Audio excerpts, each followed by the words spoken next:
If you like the video, make sure to like, subscribe, and comment. For more videos like this. Outdoorsmen and people who hike, camp, and hunt, have you ever seen something out of this world or experienced strange and creepy things, in the deep woods and on the trails? What's your story? What was trying to lure me outside? Last night I woke up around 2 a.m. I heard this soft yelling and was initially confused as to why someone was outside. Then as I listened more, I realized there was a pattern to it. I wanted to get up to the window and see who was making that sound, thinking they may just be a drunk person walking through the parking lot. But there was this overwhelming sense of dread that came over me, like if I looked outside, I would be drawn to go outside, and if I went outside, I would never come back. This rhythmic whooping continued on for easily 20 minutes, then stopped altogether. It was not an animal, I know its identity for sure. I've had paranormal experiences before, so maybe I'm easily spooked, but I think I was being lured outside. Even though it sounded human, I didn't get up to look. Now it's the morning after, and I can't shake this feeling. Does this sound familiar to anyone? Is this a hunting practice for a known humanoid or cryptid? Biking through a local trail at 3 a.m. stopped to have a smoke break in a very open area, turned off my lights to watch the stars in quiet, and as soon as I lit my lighter, I heard, "Hey, could I get a light?" from behind me just outside of the clearing. I turned around with the lighter still lit and caught the outline of a figure and the reflection of something large like glasses on their face. Guy asked, "Could I get a light?" Again before saying, "Hey, what's your name?" Me wanting to see where the duck they came from and who they were, I reached for my flashlight on the bike when he said it again, "Hey, what's your name?" And for some reason, it finally freaked me out. I grabbed the flashlight, turned it on, and found nothing. Not a thing was anywhere in sight. I got the duck out of those woods and generally try not to think about what happened beyond thinking up rational explanations. I did not feel anything threatening until I went for the flashlight. I've been stalked by a pack of coyotes before, I could see or hear them, but I could feel something was off. This was different. It was calculating and smart, it stayed just far enough away that I couldn't see it well and gave me a sense of security but just close enough to still be a potential threat. It was intentionally disarming, and that is the part that scares me the most. Later on, I discovered old tales about spirits asking for your name in the woods at night and possessing you if you gave it to them. That made this experience even more unsettling. Still hasn't stopped me from doing stupid shit like that, but now I'm way more cautious when I do it late at night. The woods have become violently haunted after I performed a Thor ritual. What should I do? Some years ago, I did the only occult ritual I've ever intentionally done, just because a pagan channel I followed suggested honoring Thor with a ritual that day, and I figured, why not? I brought a speaker and some black coffee and went to the foot of my favorite tree in some woods that are in between my neighborhood and a cemetery. I made a Thurisaw's rune in the leaves with a stick, poured the coffee on it, and said a little prayer, asking Thor for strength.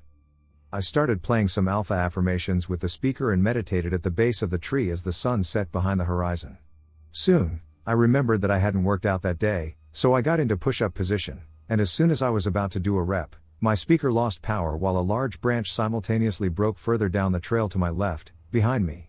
The speaker never had a red light indicating that it was at low power, it just shut off. I immediately got up, said that I respect a home for all good things, put my jacket back on and got my belongings, and left. I've had other paranormal experiences there before, usually at night, but ever since then, whenever I go in those woods alone, I hear a large branch snap somewhere, regardless of the time of day. Is it something I summoned, such as Thor or a demon, a territorial ghost from the nearby cemetery, or a territorial fae? If I summoned it, could you please advise on how to dismiss it to prevent it from continuing to haunt those woods? If you hear a kid out around the corner woods crying for help, ignore it, especially at night. That was what Uncle Stevie told my brother and me as children and to anyone new that walked into his local watering hole. His go-to story was that, when he was 25, he allegedly followed the sound of crying to what appeared to be a boy huddling on the ground in jeans and a red t-shirt, cradling what appeared to be a broken wrist and arm. When Uncle Stevie stooped down to him, he noticed that the boy's clothes were just colored fine hairs surrounding a mouth that started at his shoulders and ended at the feet. Stevie ran away from this creature and has told the story ever since to anyone and everyone. His story spread like wildfire. I never believed in a thing that mimics a hurt boy to eat people, and I thought the entire thing was made up by my uncle to get a little fame around town. My brother, however, believed Stevie's story like holy doctrine. To settle it, we went out to the woods many times to find this boy, despite our uncle warning us not to. We always found nothing and argued that the sound of us arguing was chasing it away, so we parted ways to explore our section of the woods and agreed to return home by 5. By 5, my brother had not returned home. I had to lie when questioned. Nobody could know we were even close to the corner woods, and I feared punishment more than I feared my pig-headed brother's well-being. I also figured that the woods we were in were a patch of man-made forest less than an acre big between a few large apartment buildings and a supermarket. Even if my brother was hurt, I figured someone would come along and find him. But my brother did not return. When the police questioned me, I said I didn't know anything. They didn't press a 7-year-old. They found my brother the next morning. He had fallen in a gap in the earth and wedged himself in, leaving only his head and a bit of a hand exposed. He broke his arm in the process, leaving him defenseless against the crows that had picked most of his skull clean. I learned later that at least 20 people had heard a boy crying for help that night. One individual even recalled my brother's claim of having a broken arm. All of them said they avoided the cries because of my Uncle Stevie's story. Something in the woods tonight. I figured I'd share this here to get some thoughts after I've terrified my wife. I want to clarify that I have been hunting and hiking in the region since I was 9 years old. I am very familiar with the wildlife and the sounds of the forest. It's not like I believe in anything, but I don't know what happened tonight. I hiked about 1.5 miles through forest and swamp hunting deer today and got to the pocket of woods and field that I wanted to be in and climbed a tree to hunt out of. By all accounts, the result was an uneventful afternoon and evening until sundown. For about 30 straight minutes, I listened to a rabbit be tortured and just wouldn't die. If you've heard a dog or hawk or hunted rabbits, you know what I am talking about. When they are distressed, they scream bloody murder. And this just seemed to continue forever. Naturally, this can put you on edge, but I figured a hawk had caught the rabbit and was just toying with it. Then, with the sound of a twig snapping and a sudden silence, the rabbit stopped. Through the thicket, I could make out a figure, vaguely deer-shaped, moving through the woods about 35 yards away, so I grabbed my bow, but the undergrowth is far too thick for me to pick out much more than a rough outline. It walked behind a tree and disappeared. Now that the sun has fully set, I am experiencing the final 15 minutes of post-sundown light. And I hear in a flat, emotionless child's voice coming from where that deer disappeared, "Help, help." No fluctuation or distress to the voice, not said as if it were asking for help, just a statement. "Help, help." It said that probably 15 times, and then the woods went silent. There wasn't even a breeze to make a sound. Then a crack of a limb of a tree snapping, and all hell broke loose in the woods. Squirrels, birds, and deer suddenly shot out of these woods like bats out of hell, sounding like an absolute stampede through the forest. And then silence again. To make things worse for me, I lost my hat clipped to my light on my walk in and had to haul ass 1.5 miles through the woods back to my truck in darkness, my path only lit by tonight's full moon. The time I heard shrieking in the woods. When I was 17, my parents were in the process of building their first greenhouse. It wasn't massive, but it was functional. We used it to grow plants like snapdragon, basil, tomatoes, strawberries, and so much more. They had also recently, at the time, added a few fruit trees, mostly peaches and apples, but there were 2 other fruit trees that hadn't been planted in the outside earth yet. They were infamous for dying off randomly, tangerine and lemon if anyone is wondering, so we were keeping them in the greenhouse to hopefully stabilize.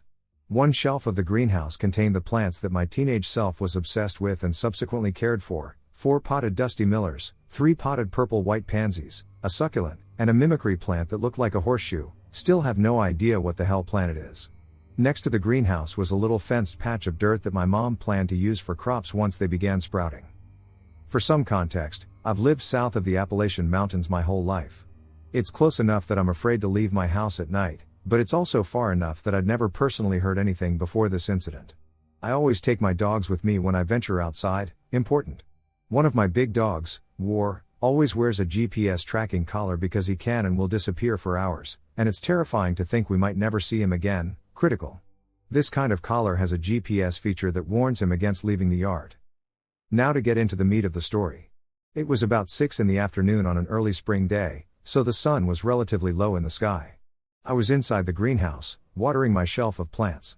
My dogs were much closer to the house than me, so I was basically in the woods alone. The greenhouse is barely 10 feet from the tree line. As I'm caring for the plants, I hear cracking in the woods. I freeze, knowing there was no one else around me. Then it starts. Horrible sounds are coming from the woods. It sounded like a horse trying to mimic a child's screams of joy. But something about it felt off. The sound was excessively high-pitched and scratchy, and it continued to loop in an unnatural manner. The sounds made the hair on my arms stand straight up. But overall, it was far too close for my superstitious teenage self. I was well versed in the rules. I finished watering the plant I was looking at, pretended to check the others and deemed them fine, then began quietly putting things back where they belonged. The greenhouse was covered in fogged up plastic, so anything out there would have seen nothing but my shadow. I carefully left the greenhouse, locking the door behind me. I wasted no time climbing the hill toward the house, not looking back. My dog, War, noticed me and started walking towards me. Out of nowhere, he began sprinting and snarling. It was the first and only time I had feared my dog. He's always been a giant baby, but that day I felt nothing but instinctual terror. Before I could react, he was gone. He had disappeared into the woods and remained missing for 6 days. I honestly thought whatever I heard might have harmed him. He eventually showed back up, and now he has a nasty scar through his left eye. The vet told us it wouldn't interfere with his sight, but it was very noticeable. To this day, he stays close enough to touch me when I get near the greenhouses. There was only one other time he reacted, though. When I looked, I could have sworn I saw a goat staring at me. This is surprising, given that there isn't a single goat in my sparse neighborhood. My friend Adam and I, Jay, age 16 at the time, were on a camping trip in the Lincoln National Forest 16 years ago. We were both military and outdoor enthusiasts and did nothing but spend our time outdoors. We found a nice place to set up camp in the upper canyon and set our vantage point in a perfect oversight where there were thick trees behind us with no easy access for anyone or anything to get to us without hearing it, and had a nice slope decline where it would be difficult to climb to, with just about 360 degrees of trees around with one road up to us and one down, but they weren't as thick to the front. At that time, we made a tactically sound decision and even threw a large, cut-down tree, complete with limbs and branches, across the roadway to ensure we would be alerted if anyone attempted to move it. This decision would later come back to haunt us. We utilized the Toyota 4Runner as our tent, setting it up under a canopy with a 4-door mosquito net. We then parked the vehicle underneath it, opened the back hatch, and established our common area. We slept in the 4Runner, which allowed us to set up more quickly than in a tent. We spent the entire day caving and hiking, thoroughly enjoying ourselves. When it came to dark, we began our fire, cut enough wood for the night, and began cooking sirloins over the fire as God intended. Shortly after, we were getting ready to call it a night, and we had moved most of our gear to the front seats so we had room to sleep and were just waiting for the fire that was raging about 8 feet high outside the canopy when we heard shuffling around like footsteps. Thinking it was an animal, we laughed and thought nothing of it, but they began to become closer in a sneaking manner. We shifted our tone rapidly, and we pulled our. My father gave me .45 ACP and .17 HMR handguns, which I always carried with me. We fired one shot at a tree from the back of the 4Runner, one after another, and waited to hear the scattering. And scattering we did not hear. Only steps are getting closer, causing us to render ourselves frightened and think, what in the world will not be frightened of the gunshots? And the next thing you know, our fire that was raging with 8-foot flames is extinguished to the point of not even coals, with no water being used, as if it were just stomped out. Meanwhile, our pants have been shat, and we close the hatch to the vehicle, locking it instantly while my friend goes to grab his pair of PVS 7s he bought with the money we used from our lawnmower business we had together and starts scouring the area while not seeing a single thing. Simultaneously, we decide we are abandoning ship, look over, and realize, oh, the seats are packed. He reaches and throws his stuff to the back, jumps in the seat, and guns it while I lay there trying to hold on for life, when we both come to the realization that the log has to be removed from the path, leaving my tiny ass at the time to have to jump out, leaving the door open, and Spartan throwing the log, watching him dreadfully driving through without me, thinking this is it, this is how I go, but as I chase him down, almost being clotheslined by the door when he abruptly stops for me after passing through. We drove an hour and a half into town that night and slept across the street from the police station at the post office the rest of the night, only contemplating weighing our odds of just leaving all of our left out gear and never going back. If it weren't our fathers, we would have, but we decided to go back, and when we got there, we found fresh cut firewood, a little fire, and my hatchet in the side of a tree, not where I left it by the pile. Come to find out, I told another friend's parents the story, and I was told some murders happened back in the 60s in one of the caves we explored right there next to our camp, and that led us to believe that we were in fact potentially haunted or being played with by someone with big old brass balls. I spent 10 years in the military, first in the Marines and then in the Army, and still nothing has chilled me to that degree quite like that incident, because bad things are expected in the military but not like that in the outdoors with your friends. And then I stumble upon this channel and David Paulide, here we are. Sometimes I feel park rangers and game wardens are responsible for disappearances. They know the areas to an extreme. Park rangers I don't ever hear of disappearing, just being messed with as well. You'd also think they would be the last to even be a suspect, if at all, because why would a park ranger do something? Well, if you're a killer or afraid for your life, why wouldn't you use that to your advantage? That or they are safe by even potentially offering solo campers or whoever as a sacrifice for their safety, or are possessed into doing so by someone or something out there, whether they be via, alien, demonic, or man. Theoretically, of course. Trailcam Ghost Lady. Last year in September of 2024, I ventured up the Hoko Ozette Road near the Blue Canyon area to set up some trail cameras. My goal was to capture footage of wildlife, bears, cougars, bobcats, or any notable deer. After scouting for the perfect spot, I found a small pull-off along the road and made my way about a mile into the dense woods, following various game trails. The air was crisp, filled with the earthy scent of moss and damp foliage. Along the way, I gathered a bunch of chanterelle mushrooms, adding a pleasant bonus to my outing. I eventually found an ideal location, a flat area with good visibility in both directions along a well-used game trail. The forest canopy allowed only slivers of sunlight to break through, casting shifting shadows on the ground. I set up 3 trail cameras, ensuring each was on video mode before securing my gear and heading back to my truck. A few weeks later, I returned to check the footage. The forest was just as I had left it, silent and undisturbed.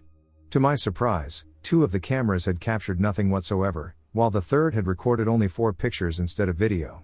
The SD card felt ice cold in my hand as I loaded the images onto my laptop in the truck. The first image showed nothing but trees and brush. The second revealed a woman in a long, flowing gown, standing eerily still, clutching an old-fashioned doll in her arms. Her dress appeared tattered, and the shadow of her hair obscured her face. The third image was even more unsettling. She was now facing the camera directly, her lifeless eyes locked onto the lens, the doll held firmly against her chest. The fourth and final picture had returned to the empty forest scene, as if she had simply vanished. A cold shiver ran down my spine. The area was remote, no one should have known where I placed my cameras, let alone be wandering alone in the woods at that hour. I hiked back to the location where she appeared in the pictures, yet I found no footprints apart from my own. The undergrowth was undisturbed, as if no one had ever stood there. I took the SD card home and transferred the images to my laptop, not realizing that this simple act would invite something into my life. That night, I began experiencing strange occurrences. I saw shadowy figures moving through my home, heard footsteps echoing in empty hallways, and felt an eerie presence lingering just outside my vision, as if something was watching me. Determined to get answers, I decided to return to the site, better prepared.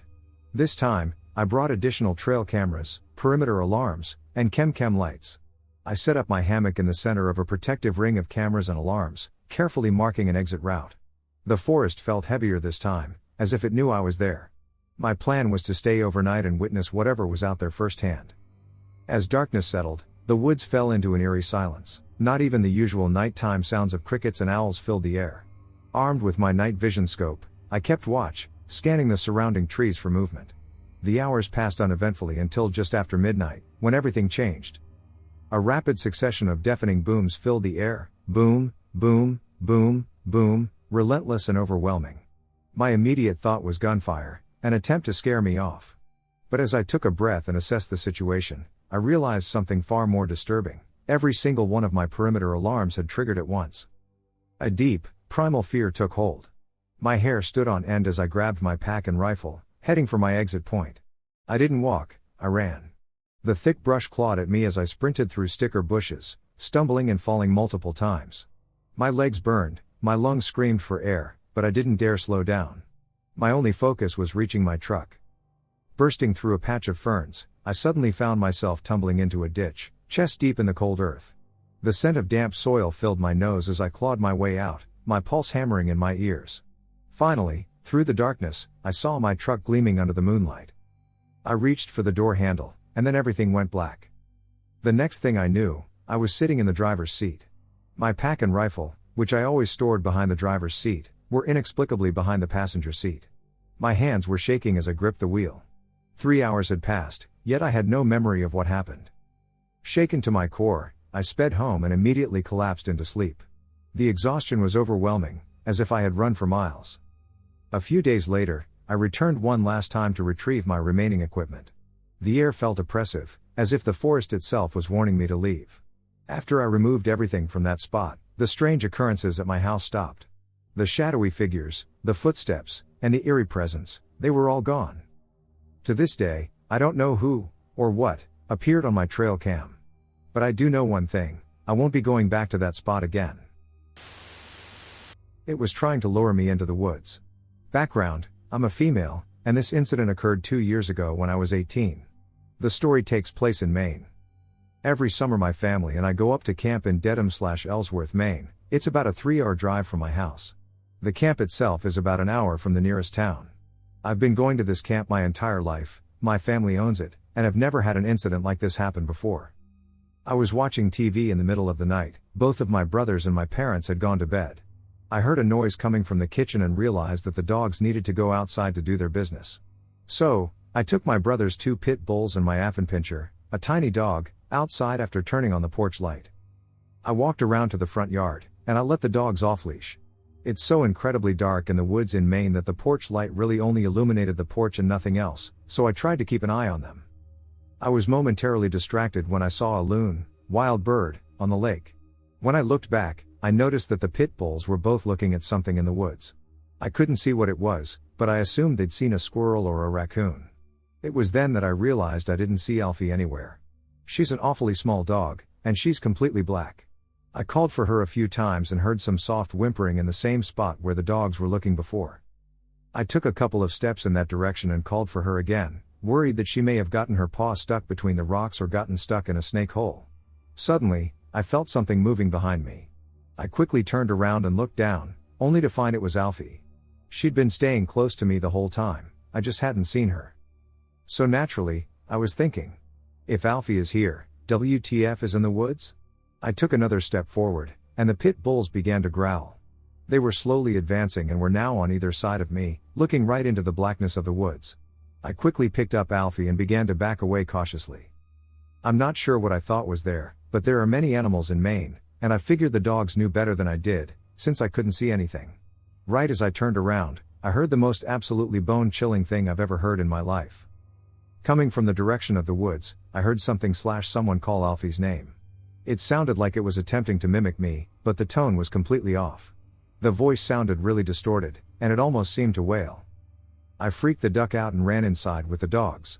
I have no idea what was out there in the woods. My camp is essentially a log cabin overlooking a lake, and our nearest neighbor, who is also family, lives at least a half mile in the opposite direction of where the thing was. What do you guys think? Here is an incident that my father told me. My dad was a career U.S. Air Force. After 25 years, he retired, and we moved back to my mom's hometown in central NC. My dad was always active and walked every day to stay in shape, whether we were stationed near the beach or forests. He would walk for miles, picking up trash or visiting neighbors. We moved to a rural area, but close enough to get to town in about 15 minutes. The area just had not been developed much, and there were high power lines crisscrossing the area. My dad would walk along these clear-cut areas until he had a terrible experience. My dad didn't scare easily, but whatever he saw that day scared him and filled him with fear. This particular day was in late August/early September, so it was still light after he got home from work. The man worked until he was 65. After dinner, he decided to walk along the power lines, something he had done for several years. He would always tell us in which direction he was going. He had been absent for approximately 90 minutes when he returned, appearing pallid and extremely agitated. He told me and my sisters that he didn't want us to walk along the power lines anymore and would prefer that we didn't go beyond a certain point, about a 1/4 mile. Knowing him so well, we didn't dare question him about it. Sometime in the next day or so, he told us what he had seen.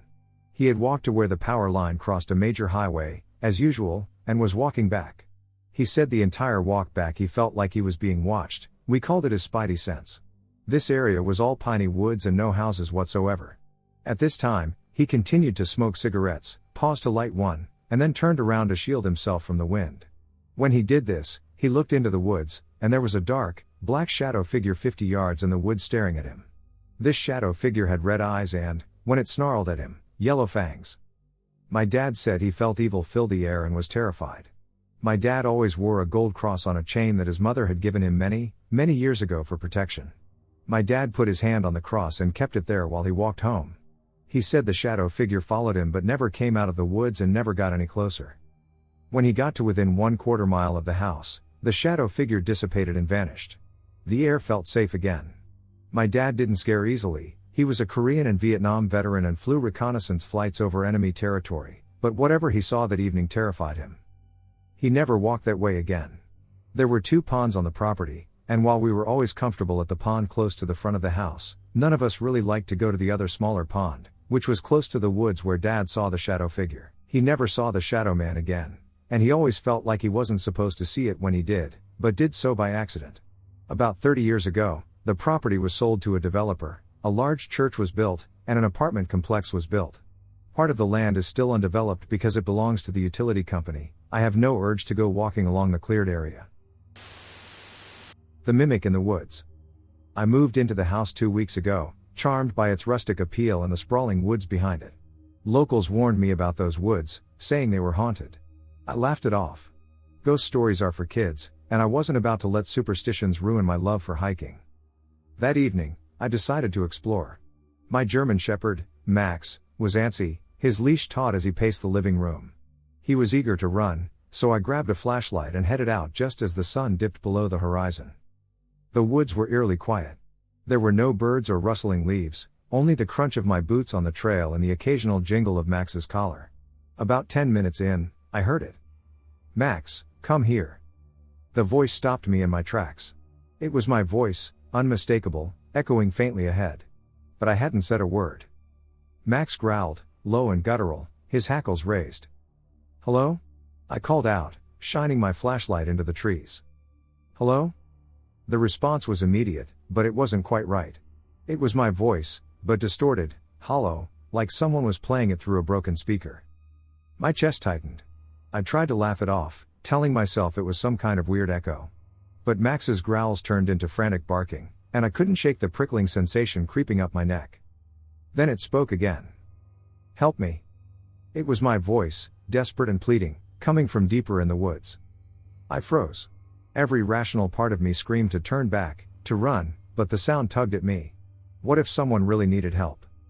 "Stay here," I whispered to Max, but he tugged against his leash, whining like he understood what I was about to do. I pushed forward.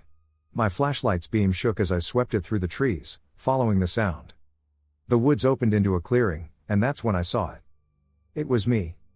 No, not me. It looked like me, same jacket, same jeans, but its movements were wrong, too rigid, like a puppet on strings. Its head jerked up, and its face split into a grin too wide to be human. "Help me," it said again. The words came out flat, disconnected from the movement of its lips. My stomach churned, and Max barked like mad, the leash slipping from my grasp. He lunged at the thing, but it didn't react.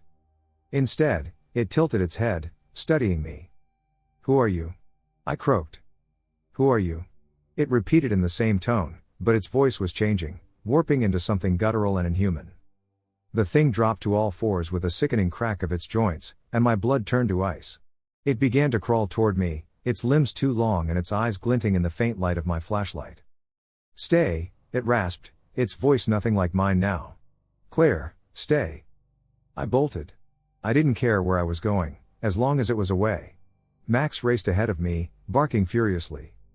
Branches whipped at my face, my lungs burned, but I didn't stop until I burst out of the trees and onto my back porch. I slammed the door shut and locked it, collapsing against it as Max barked at the window. My hands were shaking so badly I could barely hold the flashlight. I glanced outside, but the woods were still. Too still. I didn't sleep that night. Every creak of the house and every gust of wind made my heart race. The next morning, I saw it. A muddy handprint smeared across my bedroom window. It wasn't mine, it was far too large, the fingers impossibly long. And just as I was trying to convince myself it was a trick of the light, I heard it again. "Claire. Let me in." It was my voice. I got chased by something in the woods at night, an indigenous ghost and a black figure? I need answers. Beforehand I want to be very clear, I'm usually skeptical about most paranormal stuff. I enjoy all things horror, but I could never have imagined such things happening to me or to someone close to me. I've known people who have experienced some paranormal incidents, but I have always maintained a more logical stance on those matters. On New Year's Eve, we were in the southern region of Brazil. I, 27, female, my sister, 19, female, my mom, 48, and my dad, 52, were enjoying our summer vacation and decided to go hiking on some local trails. We are visiting a neighboring state that boasts an abundance of hills and forests. This state is very well known for having a strong archaeological and historical background in early Paleolithic/local indigenous tribes and the colonization period as well. This is critical for context ahead. Even before heading out, I was oddly nervous. I suffer from acrophobia since childhood, and only agreed to join my family in hiking if there's no visible height or fall in the trail. They confirmed there weren't any heights visible. The hill in question is very steep and high, about 500 meters in height and some 5 kilometers of trail, but my parents are capable trail runners. My mom's a nurse, and my father is a former military police officer. Overall a diverse and safe hiking group, I'd say. After arriving at the spot at about 4 p.m., we were hiking happily, engaging in conversation, and enjoying the sights, but as we progressed, my health was declining dramatically. When I began to feel dizzy, nauseous, and generally sore, my parents, who were both concerned and proud, mainly due to my dad's ego, decided to continue pushing forward, believing that I would eventually recover. Things started to get weird about halfway through the path. I was on the verge of fainting when my younger sister took the lead, accompanied by my dad, while my mom and I trailed behind, closely monitoring my health. She stared back at me with wide eyes, whispered "Oh my God" a few times, and encouraged me to continue. As we did so, she was muttering to herself some nonsense like that we were protected so everything's going to be fine and for me to keep going fast and to stop being so afraid. I decided not to press her on the subject since I was feeling terrible, and my mom, being a night shift nurse for nearly 20 years, had lived through some pretty scary shit herself. To add to the creepy vibe, the whole time we were hiking, there were some odd noises coming from the nearby bushes and some beeping noises. We passed by a tiny opossum, but that's the only animal big enough we saw besides the insects. Really, we do not have big fauna in this region. When we finally reached the peak, it was about 5 p.m., almost 6, so after taking some time to catch our breath, my dad pressed us to get down because it would be way worse to hike down such a steep path in the dark. That's where things started to get worse. I get shivers all over and watery eyes just writing this. It took us approximately 2 hours to reach the top and approximately 40 minutes to descend. The initial phase was straightforward. However, as we advanced, my younger sister and her father began to argue over trivial matters such as her pace and step choices. My mother began to exert pressure on me to accelerate, all while the darkness deepened, rain began to fall lightly through the leaves, and a commotion and whistling noise permeated the air. My father attributed the noise to local birds and told us to stop shitting ourselves and to keep going. Then, due to the late hour and downpour, we started to use our cell phones as flashlights, and the arguments worsened. Gladly, some fireflies, which are quite rare around here, appeared and weirdly enough landed on us and started to guide everyone forward until we landed on the last part before a bridge that connected to a road back to a nearby highway on our way back to the house.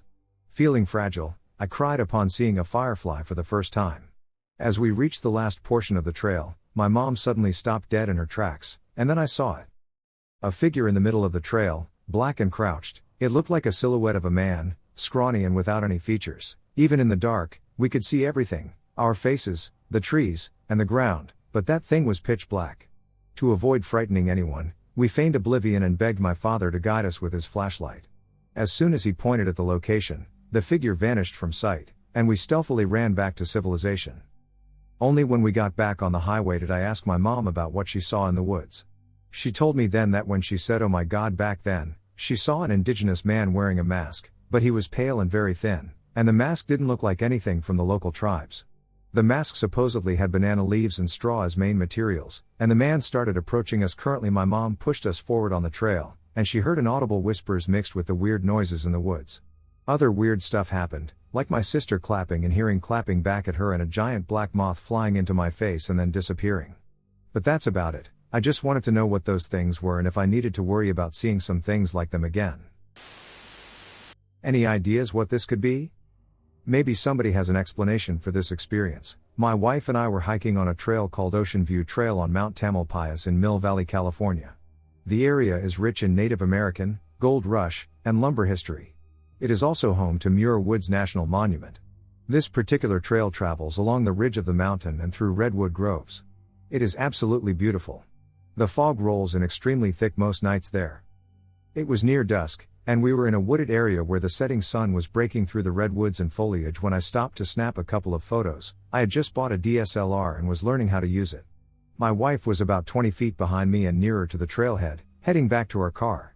I snapped a couple of photos, trying to catch the sun rays peeking through the forest, and put my camera away. That was when it happened, all within the span of about 10 seconds. I heard a twig snap and looked up, and because of how I had positioned myself for the shot, the sun was directly in my eyes. A whirling, echoing, breathy whistle filled my ears like my head was inside an echo chamber. There's no other way to describe it apart from it felt like it surrounded my head. 3 whistles. The first 2 were quick, and the third was long and trailed off. The feeling and the sound, along with the sunlight, overwhelmed my senses for that instant, and all I could do was rapidly blink. In the flash of one of those blinks was a big, bulking silhouette seemingly 5 feet in front of me, gone as quick as it was there. I took a half step back, and it was all over. I was a little shaken but mostly confused. When I turned around, my wife was facing me, slightly confused and frightened, half by how out of it I was and half by what she had heard. She asked if I was okay, and I said, "We should go now." We fast walked the rest of the way to the car, looking back over our shoulders, but nothing else happened. The trail looked just as pleasant as before the incident. In the car, my wife described what she had heard. She described it as hearing a twig snap and what she thought was either a long whistle or a whiny, childlike scream that sounded slightly distant. She said it caught her attention because it didn't sound human but more like an animal. It felt surreal and otherworldly. I felt this electric buzz for the next 10 to 15 minutes. We drove to the other side of the mountain to wait for the fog to roll in and maybe get more photos, but after recalling our story over and over again, we decided it was best to leave. 2 closing points. 1. No, nothing mysterious showed up in my photos, and 2. Yes, the area has had 2 documented reports of Sasquatch sightings, though I don't consider this to be necessarily related in any way. I'm curious to know if anyone else has experienced something similar or if this is a recognized phenomenon. I haven't come to any conclusion, but I'm interested to hear what others have to say. Bigfoot?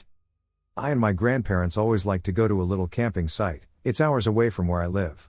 I would prefer not to disclose the exact location, but it is quite remote, far enough away that medical helicopters cannot reach it. There are trees stretching for miles in all directions. We always like to go camping there. However, when I was approximately 13, we went camping there. The experience was quite ordinary, however, I was merely considering it to be a form of camping due to my lack of interest. The first time we went was with me, my grandmother, my grandfather, my cousin, and my grandpa's friend he met online. He was there because they were both Bigfoot fans, and he had tons of equipment to track him. I'm talking about bank loan type stuff anyways. They're both pretty excited. They do an interview talking about my first time, my grandpa went there, and how scary it was. He always tells scary stories about the place, which freaks me out. It was pretty normal. I don't remember much besides sleeping through it and eating military food, but I went to bed that night. For some reason I couldn't sleep for about an hour, but then I finally passed out. I woke up early first, the sun just started rising, but I looked out to see if anyone else was awake. It turns out my grandpa's friend left. He left at like 4 o'clock in the morning, terrified. I didn't think much of it, but it was about a few months ago. I am now 16 and can actually be aware of my surroundings, so we went down there in the summer, and during the morning, I would see stuff move but just throw it off as a deer or something, but my grandpa always thought it was Bigfoot trying to communicate. I threw it off, not thinking much of it, but we started walking for a while, and I swear I saw a nest, not a normal bird's nest but something man-made, something that would fit some gorilla. There were 2 of them right in the trees up high. We documented it, but we came back to camp, and when I tell you it was terrifying at night. I kept on hearing crickets, which meant I was okay, but it was 12 o'clock at night. I couldn't sleep, I wasn't on my phone. I was just kind of staring off, just daydreaming, thinking about writing in my notebook when all of a sudden the crickets stopped. It's dead quiet. I am terrified now. Of course, I could consider it to be a bear or something, but bears don't normally walk with 2 feet. There was no talking, no nothing. I swear something was walking right next to my tent and smelling my hair, something not human. The next morning I told my grandpa what happened. He said the same thing happened to him the first time he was here. We went back to where the big nests were, but this time there were footprints way bigger than bears. They didn't even look like bear footprints, they looked human, approximately the size of 2 vinyl records placed side by side. We left in the morning, but I swear we were not alone there. Something smelled my hair late at night, and I know it wasn't human. Voices in the Canopy. This is the story of an experience I had in Cradle Mountain National Park in Tasmania, Australia, in my early teens. Despite causing no physical injury, it has haunted me into adulthood. I grew up in a family of avid hikers. Both my mother, a botanist, and my father, a biologist for the University of Tasmania, would regularly visit the deepest wilderness areas of Tasmania during their field studies. These trips were disguised as camping and hiking adventures for the family. I never minded, as I was just as passionate about the outdoors as they were, even from a young age. The key word here is was, because even after all the experiences I've had, over 20 years later, I still refuse to return. We lived on a property a short driving distance from Lake St. Clair, a popular tourist destination. The property was the only place my parents would allow me to camp and experience the wilderness alone, as long as I brought my German Shepherd with me. He was a former police dog and very well trained. At 12 or 13 years old, I didn't mind. It felt like my own little slice of freedom in my own little slice of wilderness, despite being surrounded by people. It was easy to ignore them. But as I got older and more brazen, I found myself hounding my parents to let me take my quad bike deeper into the park to camp, to test my abilities and prove to them that I was capable of doing so and that I wasn't a little kid anymore. It was that overconfidence that led me to that situation and caused me this trauma. I was 15 at the time of the experience, at the age where I thought I was invincible, knew all there was to know, and was untouchable. After asking my parents for what felt like an uncountable number of times and being told no just as many times, I had enough and decided to just go. I told my parents that I and a few friends were going to the lake to camp and do some fishing over the weekend. Instead, I took my tent and my quad and headed into the reserve. I left just after sunrise to maximize daylight and to make it as far in as I felt comfortable. Once I arrived, I set up camp, had some food, and decided to go for an explore. I knew of a spot nearby with a gorgeous rock face where fossils had been found in the past, so I thought I'd try my luck. A short while into the walk, I came to the realization that I had turned around and no longer knew where I was. At the time, I didn't see it as that big of a deal, as I had a compass and knew that if I headed south, it would take me back to the lake, and I could walk from there. However, by this time, it was getting late in the afternoon. Stupidly, I decided to try my luck and ride my quad bike back to my camp instead of walking in the dark from the lake. Big mistake. It was about 4:30 p.m., and the sun had begun to dip below the tree line, casting dark shadows across my walking path. That's when the forest went silent. And when I say silent, I mean silent, no wind, no birds, no forest sounds at all, which made my heart rate skyrocket. It was getting dark, and the silence was suffocating. I just wanted to get back to my camp, light a fire, eat some snacks, and spend my night watching nature's television until I fell asleep. That's when, from every direction, I would hear the sound of twigs cracking and something moving in the canopy above me. I thought it was no big deal, probably just birds or other small animals.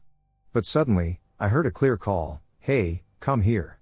At first, I felt relieved, as I thought someone along the trails had seen me, noticed I was a bit disheveled, and wanted to help. But looking around, I saw no one. Then it happened again, but behind me this time, the same voice. I noticed it was coming from up in the trees. I replied, "I can't see you, where are you?" and requested assistance, assuming that I was simply unable to see the person who was calling out. But then it happened again, from my left this time. That's when I decided to run. I dashed into the brush, running for about 2 minutes before pausing to catch my breath.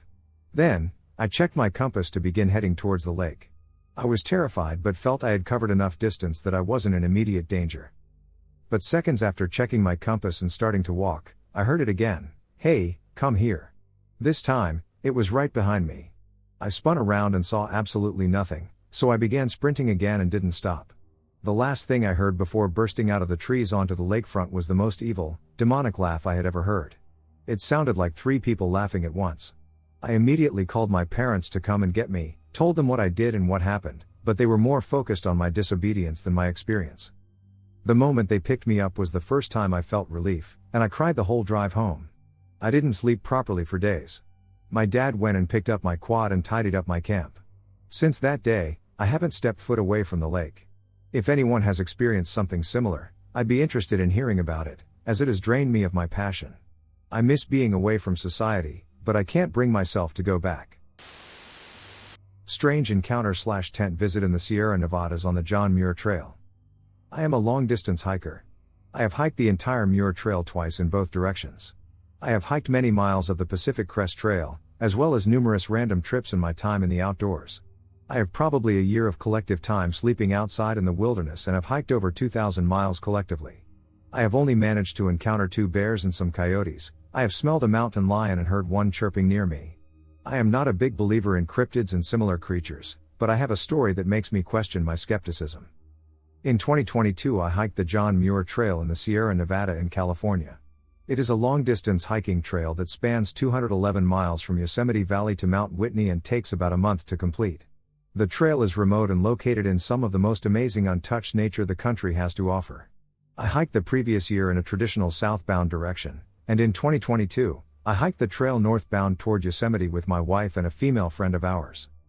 One day, about halfway through our trip, when the afternoon was getting ready to end, we decided to camp in a place called Grouse Meadows. The previous year I enjoyed fishing here, and the gentle river that curves back and forth through the meadow makes a nice place to swim and filter water.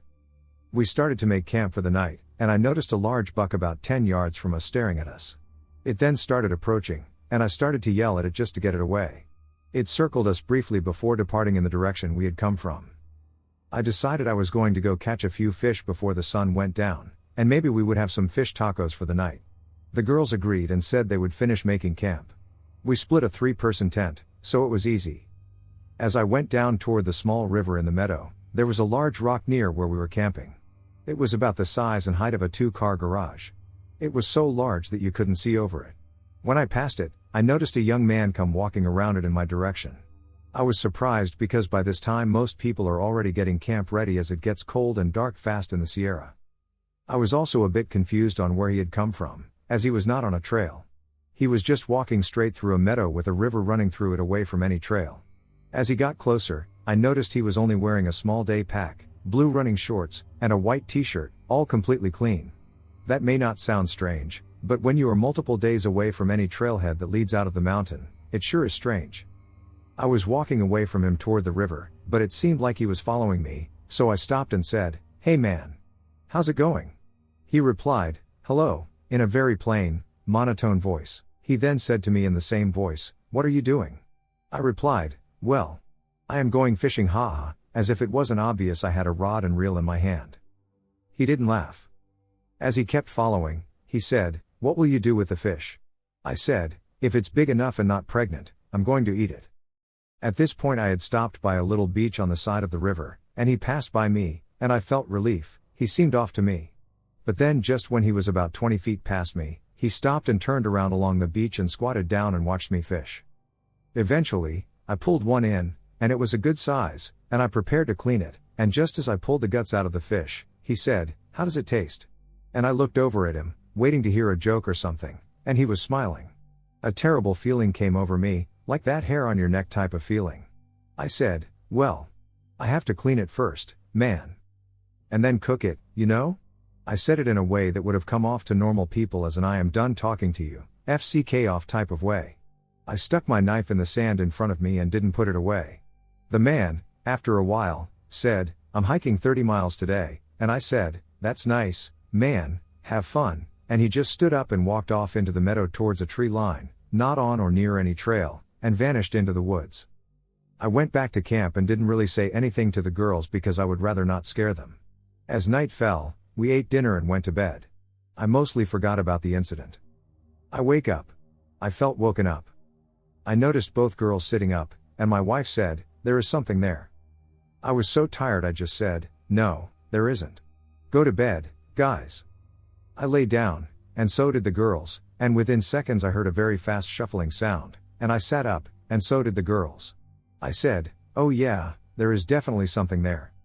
I use a small foam sitting mat outside my inner tent in the vestibule for shoes at night and to sit on during the day, and I saw it moving and could feel it moving. Something was literally right outside my tent.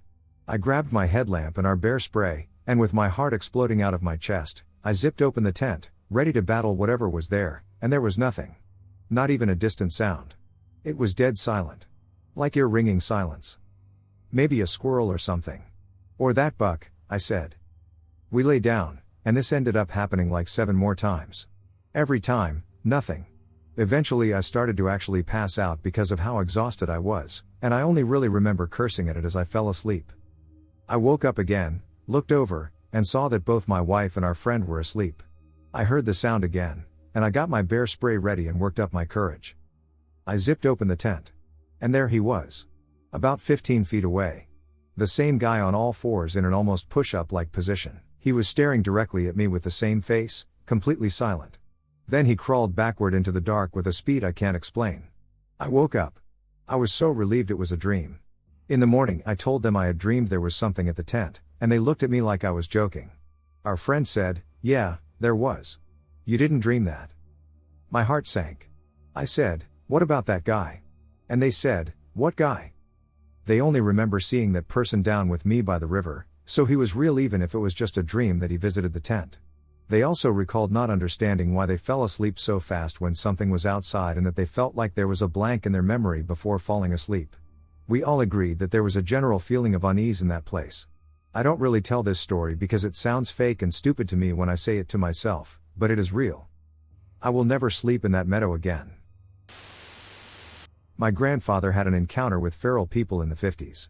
Early in January of this year, I accompanied my grandfather down to eastern Tennessee to the small, rural town he grew up in. After Hurricane Helene, my grandfather wanted to see how his childhood home, which is about a 20-minute drive east of the town, had fared during the devastating weather. While on this trip, however, my grandfather shared with me a lot of stories about his childhood, growing up in Appalachia, and many other things. I discovered many things about him that I had never known before. One story in particular, however, was genuinely scary, and I had trouble sleeping the night after hearing it.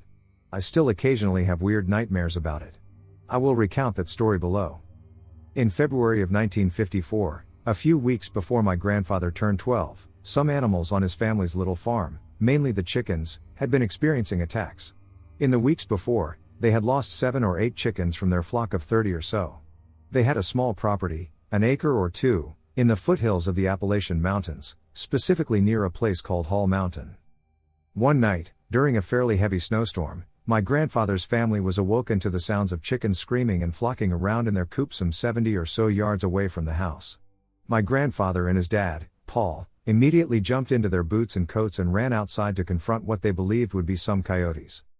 As they ran outside the back door, my great-grandfather with his rifle and my grandfather with a pellet gun both stopped dead in their tracks as they saw what my grandfather described as the nastiest, most foul-looking human-type creature you could possibly imagine. A light on the barn illuminated the creature, and my grandfather said that it was almost bare naked, save for what looked to be a bear pelt draped around its shoulders, and it had a dead chicken in its mouth. Paul snapped out of his shock and fired a few rounds at the creature. He nicked it once in the upper thigh as it ran across a field, initially on 2 legs, before dropping down to all 4s and disappearing into the woods. My grandfather and his father stood there in shock. They made sure the rest of the chickens and the other animals were all right before my grandfather was told to go back inside, check on his mom and sister, and go back to bed. Apparently, Paul stayed outside for a few hours, pacing back and forth on the porch, waiting for that creature to come back. My grandfather said he hardly slept the rest of that night, and when he got up the next morning, he saw his father in the living room on their phone.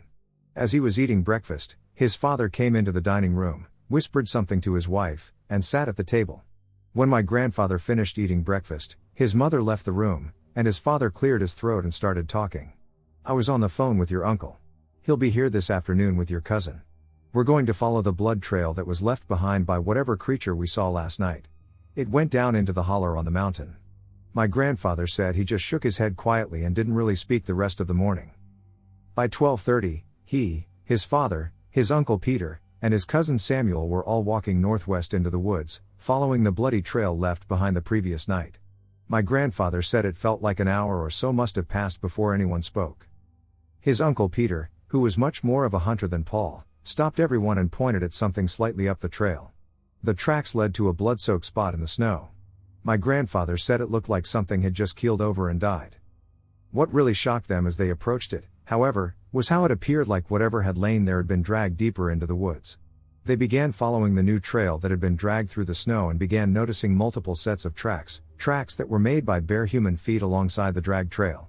At that moment, my grandfather noticed his father switch the safety on his rifle to off.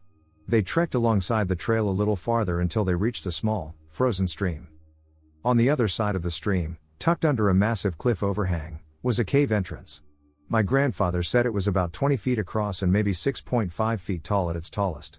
The bloody drag marks and the multiple tracks led right across the stream and into the cave.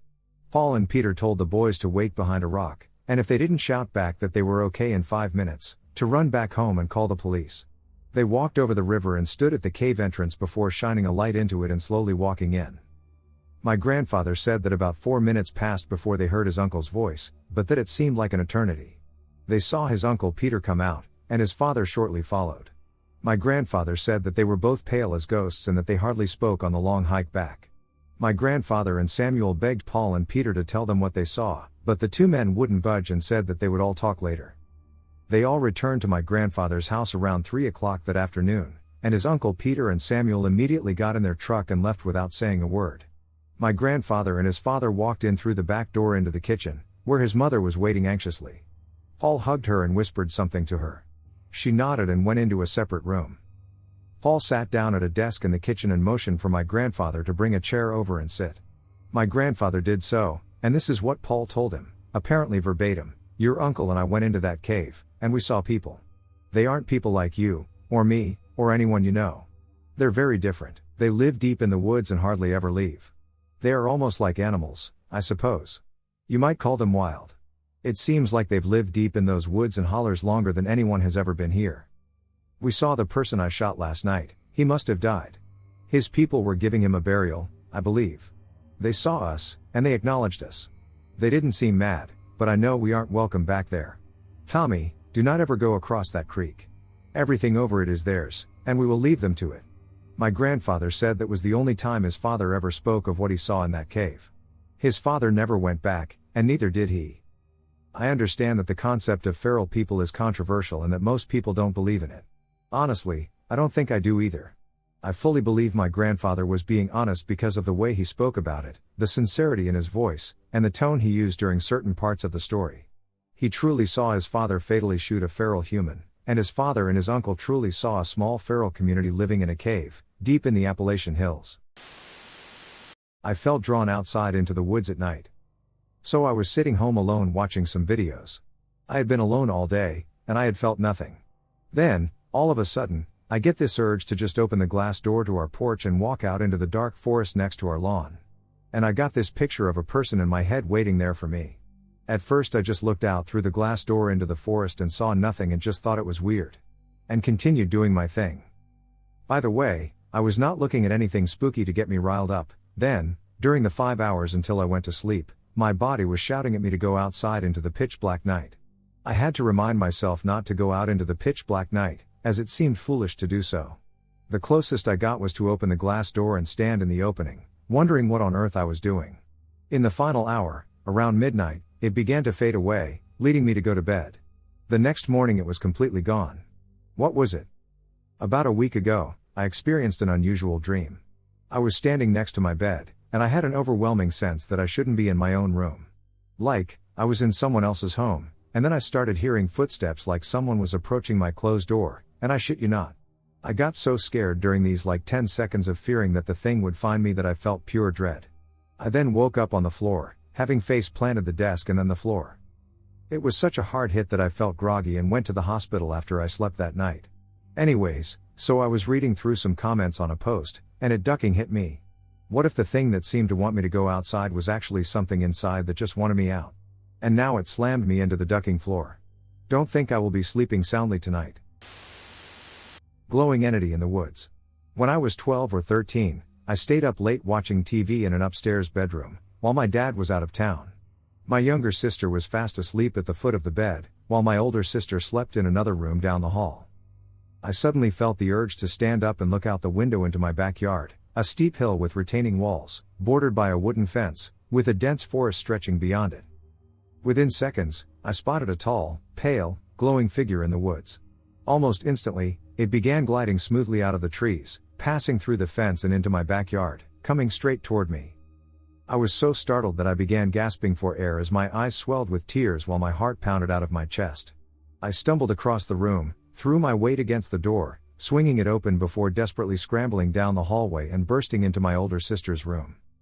I quickly grabbed a blanket, curled into the fetal position on the floor, and hid beneath it, somehow falling asleep in what seemed like less than 30 seconds. Somehow, I went from witnessing the most terrifying thing I'd ever seen to falling asleep almost instantly. The next morning, I woke up in the exact spot where I had collapsed. Normally, there would have been no way I could have slept through the night on the floor like this. Both of my sisters were undisturbed by all of the commotion. I didn't tell anyone about the incident until recently. Brother called, extremely freaked out. My brother spends more time in the woods either hunting, scouting hunting areas, and training beagles than anyone I have ever known. I've never known my brother to be a liar. Quite the opposite, in fact, he can't stand liars and gets pretty mad when someone has lied to him. So I just got off the phone with him a few minutes ago. He told me that he took some of his dogs out around 6 p.m. to let them run some rabbits in preparation for the upcoming season. He has a younger friend that will sometimes bring his dogs and run them with my brother's dogs. His friend puts bells on his dog's collars so he can hear them if they aren't barking. So my brother is out by himself, it gets dark, and he hears what sounds like the bells on his friend's dogs. He gets a little freaked out but sort of ignores it and lets his dogs keep running. A little while later, he is just kind of hanging out, listening to his dogs run, and he sees this big cedar tree start lighting up like someone is shining a big spotlight on it. So naturally he looks around to see if he can see where the light is coming from and can't locate a source. He looks back at the tree and says that it was getting so bright that it was like staring directly into a spotlight at night. He said that it took a few seconds for his vision to adjust after looking away because it was so bright. At this point he decides he is going to catch his dogs and start heading back to my grandmother's land where his truck is parked. As he is making his way through the small patch of trees to get there, he said he heard what sounded like someone breathing right by him. This is not the first time he's had something like this happen out in the woods or in this specific area. We have come to understand that the area around my grandmother's land was a heavily populated Native American area. A pale creature chased me through the woods. Last summer, I went out into the wilderness with a buddy of mine, Mark. He'd been out to the place a few times and decided it would be a great experience for me to get out there before I started to settle down with a job. It was generally what you would expect: fishing, hiking, and driving around the mountains. But I saw something out there. Something I can't explain. It was the last day of the fishing trip, so Mark and I decided to stay out a little later than usual. We knew we weren't going to catch anything, we never did, but it was more the pleasure of being out there with a friend than anything. Buck, Mark's dog, laid his head on the side of the boat to watch the sunset. Out on the lake, the sunsets were always a lot shorter than I expected. Before we had even reeled our lines in, the sky was already dark, and Mark flipped on the headlights of the boat. Since we were far from the shore, we decided to begin our journey back. About halfway there, I noticed something rustling in the treetops. Mark had told me these woods were full of owls, and having grown up in a lifeless urban sprawl, I was curious. In our week on the lake, I hadn't seen any animals in the forest, and I was intent on returning home with something to talk about. "Shine the light over there," I said as we approached the shoreline, and he obliged. The light flashed through the branches and produced nothing but a rapid rustling. The light must have scared him off, Mark told me. We tied the boat in place. The boat belonged to one of Mark's friends, who had fashioned a sort of makeshift dock for it, and walked into the trees. We were probably 100 yards from our car, but we had a well-defined trail ahead of us. Buck, stoic and trained, hadn't worn a leash in years, and he led the way in the dark. A couple of dollar store flashlights lit our path. Eventually, there was a stretch on the trail where the trees got thicker, and you had to duck to fit under some low-hanging branches. Buck moved through with no problem, while Mark and I had more trouble trying to dodge thorns and climb over limbs. At a certain point, we heard Buck start barking. I'd heard him bark maybe twice, years ago when he was a puppy.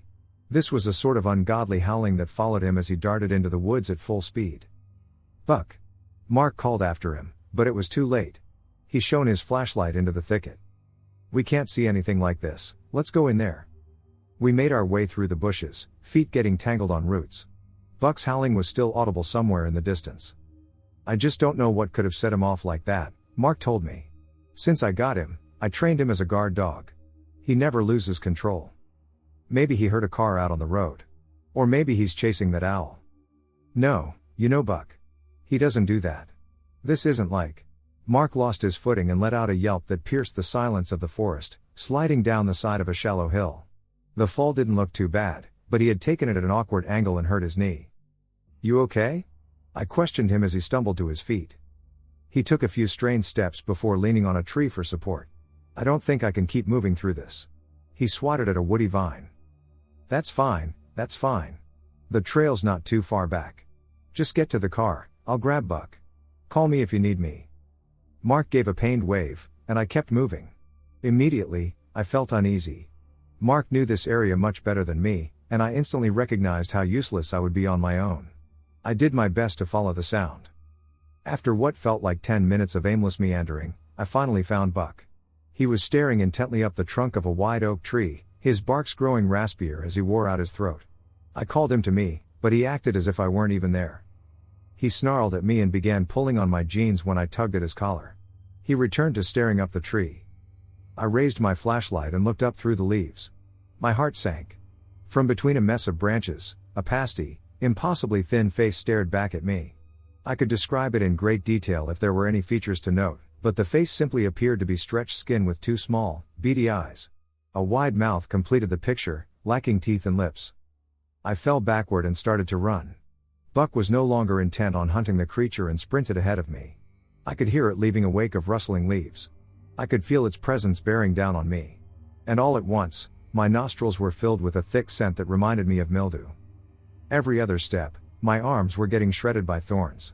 Several times, I knocked my head on low branches, but my stride had to continue unaffected. As I neared the trail, I heard a yell from behind me. It was Mark. I figured I must have left him in worse shape than he thought. With a busted knee, he couldn't outrun whatever monstrosity I was trying to escape. I turned back and ran towards the yells. The dim beam from my flashlight waved in every direction, and I feared the creature would know exactly where I was. As if my situation couldn't get worse, my phone began to ring. It was not a quiet vibration, nor a low melody. A high, screeching ringtone that they could probably hear in Canada. I noticed that it was Mark and answered while I ran. Mark, where are you? I can't find you. I've been in the car for half an hour. Where the hell are you? And then it struck me. That thing had stolen Mark's scream. I raised my flashlight straight ahead. There it was, looking. The forest was silent for a moment. The creature opened its mouth and yelled Mark's yell. I ran faster than my legs would carry me, stumbling and scrambling my way through the natural death trap of roots and bushes. A lack of common sense urged me to look back. The creature pursued me, unsteady yet incredibly swift. My body turned on autopilot. I can barely remember the details of the chase. I remembered being disoriented and dehydrated as I finally reached the road. The truck was ready to go, and as I emerged from the tree line, Mark looked confused. Where have you been? He said, rolling down the window. Drive, I yelled and jumped in the back of the truck. Buck had made his way into the truck bed and was whimpering with his paws over his face. The creature did not follow me out onto the road, but as we sped away, I could see a pale figure moving through the brush. I don't know what it was. I asked Mark, and he said he hadn't seen anything like that in any of the times he had gone up to the lake. I'm still not sure if he completely believes me. What I hope for is that someone reads this and can explain it. Despite my reluctance, I find myself drawn to return. To return with a camera or a gun. Anything that might help me get closer and prove my story. If you hear a baby crying in the woods, don't follow it. Last Friday I was driving on a windy back road in the mountains of rural Utah. I was around 10 miles from the nearest town when my engine died. I pulled out my phone to look at the map. There was no service, but I downloaded a map of the area just in case. I saw that, if I followed the road, it was a 10-mile walk that wound back and forth along some back roads. I didn't like that idea very much. I also saw that the town was actually only 2 miles away as the crow flies. In a direct line from me, I just have to climb a little bit to cut my journey down.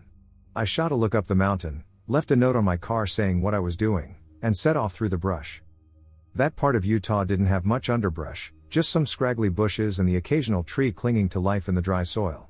I was making good time and soon had shut off my phone's light to rely on the moon, which was a bright pearl in the sky. Once my eyes adjusted, it felt almost like walking around in the daytime. The valley extended for dozens of miles to my right, and the weather was only slightly chilly with the wind. That was when I heard a baby's cry, low on the wind. It was far off in the distance to my left, slightly higher up the slope. I paused, listening hard. It came again, unmistakably the pinched, short cry of a newborn infant. I paused for a moment before heading in the direction of the call. There was no one around for miles, and now there's this kid? After a few minutes of walking, I stumbled across what had to have been a 100-year-old cemetery. There were no headstones, just rocks marking the spots where the people must have been buried. I couldn't hear any more crying. I took a short video walking around the cemetery. I put my phone away in my back pocket, listening hard for the kid. I figured it must have been an animal. I thought I'd heard that coyotes could mimic human cries. Then I turned to look at the moon, only now noticing it had been ringed by thick dark clouds. Almost as if on cue, the clouds rushed forward. Over the course of 5 seconds, the cemetery went from lit up by moonlight to pitch blackness. The clouds must have been covering every star in the sky as well as the moon. The darkness was complete. I couldn't see my hand in front of my face. It was so black that it seemed almost physical, enveloping and dulling each of my senses. Then the baby cried again from my left, loud and piercing. I jerked, caught my foot on a rock, and fell forward against one of the fences. The baby was shrieking loudly. It couldn't have been more than a few feet away, just on the other side of the fence. I pushed back, sticking my hand into my pocket, feeling for my phone to turn on a light. That's when the dry, papery fingers slid around the back of my throat. Nails dug into the skin, and I thought I heard a high, raspy giggle from behind me just before they began to squeeze. I jerked forward, flipped on my light, and spun around. There was nothing there. I ran away, trying to put as much distance between myself and the cemetery as I could. When I finally reached the town, I put my hand up to my neck and felt the scrapes on it. I told myself it was just a tree, but I knew that wasn't true. I managed to get an old mechanic to come help me with my car. On the way back, I asked him a question about a cemetery up in the hills. He stiffened, looked at me, and said, "We don't go up there. We know better. Always stay on the path in the woods." We had a tradition of going to see my grandfather every summer and spending some time at his cabin. The cabin is by a lake and older than my grandfather. My cousins drop by most years, and it's the only time I get to see them.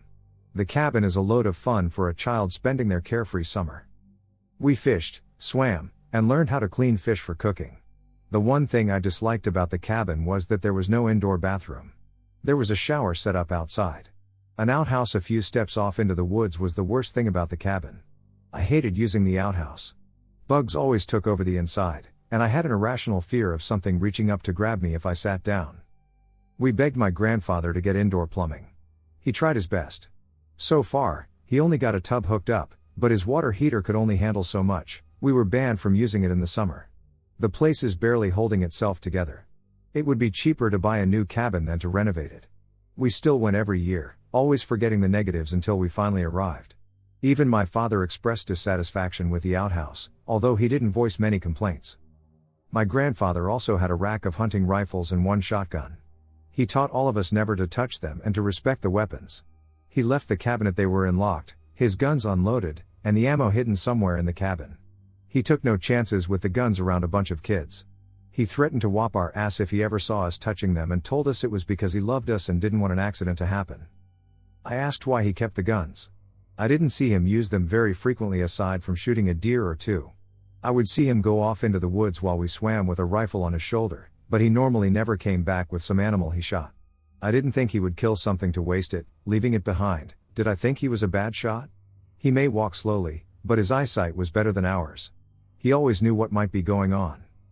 Once my cousin found a cigarette someone dropped near the corner store where we sometimes got ice cream snacks.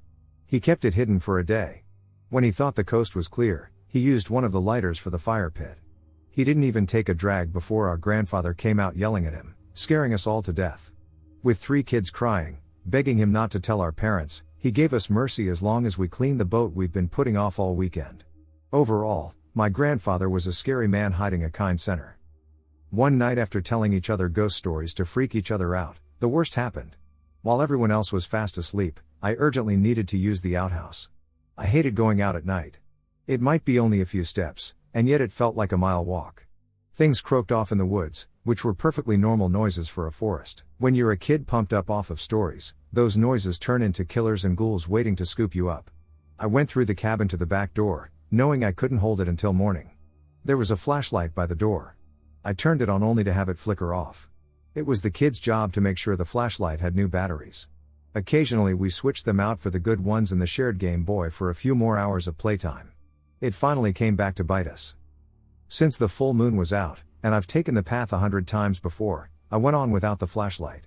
I feared what my grandfather would do if I woke him up trying to find new batteries. Slipping on my sandals, I went off in the backyard and down the short path to use the washroom. Hearing a noise, I looked over my shoulder and walked faster, fearing something might be watching me in the dark. That was a mistake. Going without a flashlight and not paying attention to where I was going could have killed me that night. The longer I walked, the more afraid I got. It should not take this long to get to the outhouse. Another crack of a twig made me jump. I could no longer hold it and needed to step off the path to do my business and carry on. I hated going to the washroom out in the woods. At least it was quick, and I was back on my way, going the way I came. But was I? Nothing looked right. The trail appeared too overgrown. I didn't understand how I went so far off the path. In my mind, I went the right way the entire time and only got lost when I stepped aside. Fear nearly froze me to the spot. Forcing my body to move, I started down where I thought I came from, praying to find the path again. I called out for someone to come and get me. A sound came, and I shut my mouth. My heart was beating so hard it hurt. I looked around, trying to see what was stalking a poor, scared kid in the dark. Something flew at me, wings flapping, and a screeching cry made me snap. I ran screaming, trying to get away from the creature. Only when I stopped running and was very lost did I realize I just got scared by a bat. It was a normal, harmless bat. I wanted to cry. Unless someone noticed I wasn't in my sleeping bag when they woke up for the outhouse as well, no one would know I was missing until morning. How long would it take until someone did notice? I skipped breakfast pretty often. They might assume I might be just sleeping in. I would rather not stay in the woods overnight. Having no other options or ideas of what to do while lost, I kept walking while trying to force back my tears. I had forgotten that staying in one spot while lost in the woods was the best strategy. Going deeper into the woods wasn't a good idea. I felt cold, scared, and as if bugs were eating me alive. My small heart nearly broke over the idea of being out there forever. Starving to death and no one ever knowing what happened. Thinking back to the books I've needed to read in school, I wondered if I could live out in the woods until they found me. If I could find clean water and figure out how to make a fire, I might be able to do it. The issue being, I've never actually started a fire without a lighter. I tried with sticks, but it took too long. We always gave up. My cousins and I loved burning things and were impatient. There was always a lighter to use. I wanted to try and find the cabin until the sun rose. If I still was in the woods by tomorrow night, I would buckle down to figure out how to make fire. Wouldn't someone notice the smoke and locate me sooner? Or would I burn the entire forest down? Getting motivated, I started to look for a clearing I could use for a fire pit. It took a while, but I found a spot where the ground looked to be mostly dirt. It took longer to find a stone I could use to start digging out a hole in the dirt for my fire pit. My hands were cold, and the rock cut into my fingers a few times. Then I needed to find the right sticks and kindling to get the fire started. And then finally get enough wood to keep it going if I did get one started. I didn't go out of sight of the clearing as I collected what I needed. By the time I deemed myself ready, I was exhausted. My pit was filled with dry leaves and small sticks. Larger sticks on the side, I sat down, ready to try and get a fire started. I used 2 sticks, I peeled the bark off at first. My hands became raw from rubbing them together. Frustrated, I didn't think I could get them warm enough from the friction to get anything started. I then tried the rock method. I didn't know if any rocks would do or if my grandfather had a special type in his fire starting kit. A miracle of the night happened when I found the right rocks to smash together. One spark caught, and I nearly fainted when the leaves burned and yet didn't catch fire. I kept trying until I had a very small flame I fed with my breath. I've never been so proud of myself in my entire life. The smoke blew into my face, causing me to cough and my eyes to water. Still very happy for my very small fire. There wasn't a way to tell how long I was out there for. Since the sun hadn't risen yet, I had been out there for at least a few hours. As I warmed myself by the flames, I heard something off in the distance of the woods. Straining, I heard it again. My chest tightened with hope when I recognized they were human voices. No one I knew, but still someone out here in the woods with me. With my fire still going, I would be able to see my way back to the clearing if needed. I hurried off towards the voices, so happy I couldn't speak. Mine. The voices were a warning for the person they were speaking with. It sounded odd, as if English wasn't their first language. Still, it was someone who could help. At least that's what I thought. Rushing into another clearing, all my excitement faded when I saw what belonged to those voices. A dead, torn to pieces deer sat in the middle of the small clearing. Blood soaking the grass and leaves. In the clear moonlight, I saw 3 pale figures all hunched over the deer, tearing in with their hands and teeth. All their limbs were skinny and far too long for their bodies. Each was pushing aside the other, trying to eat as much of the deer as they could. Skin is pale and drawn tight against their bones. Their faces were drenched in blood. Each is bald, with a mouth far too large for their face. And their eyes, oh, God, their eyes, were missing. Each of their eyes had black, empty sockets. None noticed me until I let out a scream. All three heads darted up, now knowing there was fresh prey. I turned heel to run. Sounds from behind me said they all were starting to chase me. Tears came to my eyes, making it nearly impossible to see where I was going. I slammed into a tree hard enough to hit my arm to the point I thought it was broken. I tumbled to the ground, crying in pain. The moment I thought the creatures caught up to me, I heard a loud cracking sound echo through the forest. I screamed louder when a powerful hand grabbed my shoulder and dragged me to my feet. "Grandpa?" I choked up when I saw him clearly through my wet eyes. He was holding his shotgun, ready to fire. His face was stern, almost as if he knew, and the creatures ran deeper into the darkness. It was all too much for me. I broke down sobbing. My grandfather silently bent over to pick up the sobbing child in one arm as he carried me through the woods. He stomped out my small fire on the way out. He didn't scold me for crying or getting lost. Him comforting me that night was the kindest moment we ever shared together. We arrived back by the time the sun was rising. My mother and father are awake and worried out of their minds. He scooped me up when we arrived, and I cried all over again. Before we left, I was able to get my grandfather alone to ask him what happened. The things I saw wouldn't bother us at the cabin. I only saw them because I went too far in the woods. He also wasn't sure how many of them lived in the woods, or what they were. He fully understood if I didn't want to come back to the cabin next year. I almost didn't. Until he passed away of natural causes, I spent parts of my summer at the cabin. He wasn't able to get an indoor toilet, but he did mark the path to the outhouse with those solar-charged lamps people used in their gardens to make sure no one ever went off path again. We stayed in this extremely old, creepy cabin in Montana. It was in the middle of nowhere in the woods, and it was so old that it didn't even have a bathroom, just an outhouse. There was a rope that connected the cabin to the outhouse, allowing you to navigate back and forth in the darkness of the night.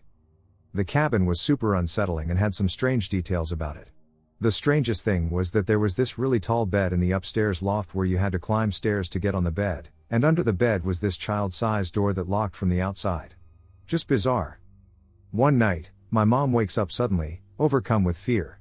She opens her eyes to see my stepdad just staring at her with freakishly wide eyes, a scary grin, and she said he just looked horrifying. He said, "How are you feeling?" This makes sense because the first day we got there, she got really sick and stayed that way the entire trip. It sucked because there were no hospitals anywhere nearby.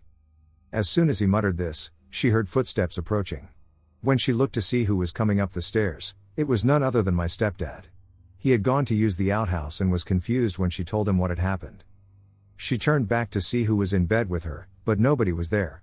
She was so terrified that we decided to leave the next morning. She also felt better within hours of getting on the road. There is something truly sinister in the woods of Maryland.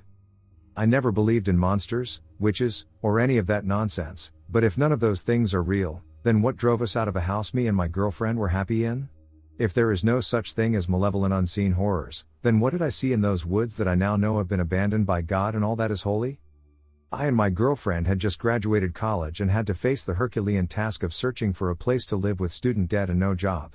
My parents weren't really around to give us shelter, and I would rather be homeless than live with my girlfriend's Karen of a mother and her whipped dog of a father. We finally found a place somewhere in the mountains of Maryland. A small, humble house by the roadside had neighbors separated by thin strands of woods, a furniture store down the street where we could both get a job, and a solar power farm down the road. In short, it was the almost ideal home, except for the fact that the landlord was a dying, greedy old man who practically spoke in snarls and murmurs. His wife was much easier to deal with, and she was the one who gave us the tour of the $600 a month property. It also had an outdoor patio big enough for us to invite our friends for board game night. My girlfriend inquired about the woodlands across the backyard. Through the trees, she could vaguely see the facility where tourists visiting the lake area would store their expensive boats. The landlord's wife told us that the woods weren't technically part of the property and that no one ever goes through there. After the tour, we made our first month's payment and got what little we brought with us unpacked. It was a fresh start for my girlfriend and me. After unpacking our things, we did a deeper inspection of the house, focusing on the bedroom area. It was cozy. We finally had a place of our own, and I couldn't wait to explore the woods outside. I woke up at around 4 a.m. with horrid sleep paralysis. I fixed my gaze on the curtains, perceiving a figure through the moonlit white veil. It was tall, and even though I couldn't make out more than a shadowy vestige, I knew it was as real as the fear in my heart that was watching me. This stalemate continued until I could see a thin hint of blue dawn light, and the shadow seemed to disappear completely. Free from my sleep paralysis, I decided to fall back asleep until my heart stopped pounding. When I woke up in the morning, my wife had prepared a breakfast banquet of cereal and milk. We had planned to walk across the street and discuss employment with the owner of the furniture store. Opening the white curtains, I was greeted by a beautiful morning with a front row view of the rising sun gracing the trees. Despite my initial anxiety about being in a new home, I soon realized that this place truly felt like our little slice of paradise, at least during the day. We went over to the store and met the shop owner, a welcoming lady in glasses and a ponytail. She couldn't have been older than 25, seeming rather young for a shopkeeper. Lucky for us, she was desperate for workers and practically hired us on the spot. She gave us the paperwork to fill out, and we went through the formalities of exchanging employment information. My girlfriend and I took a victory lap through the backyard woods to celebrate everything going well. It wasn't part of the property, so my girl was a little concerned about walking through there, but I assured her nothing would happen, and if forest rangers found us, they would simply tell us the area was private and turn us around. After getting her to agree, we marched into the green sea. I wish we had never entered the forsaken place. When we traversed the thin trees that lie on the edge of the woods, we entered a small opening of bushes. It was almost like the forest had a natural gate leading into it. When we walked through those gates, we found that it wasn't natural at all. The inside of the grove area was large and spacious with 2 bonfire areas on each end of the clearing. I don't think we should be here, my wife said with a bit of concern in her voice. I was on the verge of accepting her point of view, but the actual woodland area was even more intriguing. We passed through the other side of the grove, and what we saw defied explanation. In the center of the area was a large tree, bigger than any of the others. The troubling thing about it was the fact that the bottom of the tree looked burned and charred. It was strange, as there was no other evidence that there was ever a fire in this area. We looked around and saw branches and sticks woven together through the trees to create a fencing area. It was like whoever was here before us was trying to build a fortress or some kind of natural cathedral. We took a closer look at the burnt tree and found small sigils and runes carved around the tree. It even had slashes that looked like someone was attacking it with a machete. I don't like this place, I'm going back inside. She turned to walk back in, and I looked up at the top of the tree to see a murder of crows that almost seemed to be staring directly down at me. I followed suit and went inside with my wife. When we went in, we finished unpacking and even got our bed set up in the bedroom before another mundane day in our new house concluded. That night I woke up again, this time not to the feeling of something staring at me through the window but staring at me through the mirror. There was a shadow in the mirror that I could tell wasn't mine. Through the darkness, I saw white teeth breaking into a smile. I wasn't smiling, and my girlfriend was asleep next to me. It gave me chills, but nothing could make my blood run colder than the sound of scratching and light tapping on the window. My head turned slowly from the mirror and to the window, where I could see a large black bear. It didn't snarl or roar or even try to force its way in, it just watched me. I couldn't scream, I couldn't even cry, and I froze when I felt cold fingers run down my shoulder. Thankfully I was in bed when I passed out from terror. I woke up at 10 a.m. the next day, remembering that there was no time for sleeping in because I had a job to do, and I wrote off the previous night as another bad dream. The boss wanted us to work at 11, and I had an hour to get ready. The job was but a 60-second stroll down the road, but I like long hot showers. That's when I noticed something was wrong with the water. The water felt almost slimy and turned the curtains orange with rust. My landlord said it's because the well our water comes from has high amounts of iron. But I still didn't want to be in there that long. I got out of the shower, got dressed, and we made our way to our first day on the job. Her job was simple customer service and some front desk work. I, on the other hand, had the job of assembling furniture and making deliveries to the lake resort area. 8 hours later, I and my wife clocked out and made our way home. Just as we were about to cross our front yard, the setting sun betrayed something neither of us had noticed before. By some of the trees were small jars. We thought it was the neighbor, but when we opened one of the jars, bizarre things were inside. It had some brown and dead leaves, it also had trinkets and gems, and the last item was a piece of paper with a sigil that seemed to be written in something the color of dried brown blood. It was the same sigils we found on the tree. "Honey, can we find a different house?" We didn't have enough money to move again, but I was totally on her mind. The markings, the shadows, the unnatural, unexplained forest. None of it made sense. That night would be the last we spent in that house. I woke up one last time to the sound of a low droning coming from the woods outside. It sounded like chanting. Instead of being paralyzed, I walked, overwhelmed with concern and curiosity, outside into the foggy night and into the darkest woods. From the grove area, I could see the large burnt tree with a small fire under it, and surrounding this tree were two men half-naked dancing and chanting around the burning tree. What the hell was this? Some kind of cult in the woods. That's when a shaman dressed head to toe in voodoo-looking attire, his flesh painted in blood with strange patterns, and he adorned skull fetishes and talismans. He had jagged, blood-stained teeth and razor-sharp claws and wore a crown of deer antlers.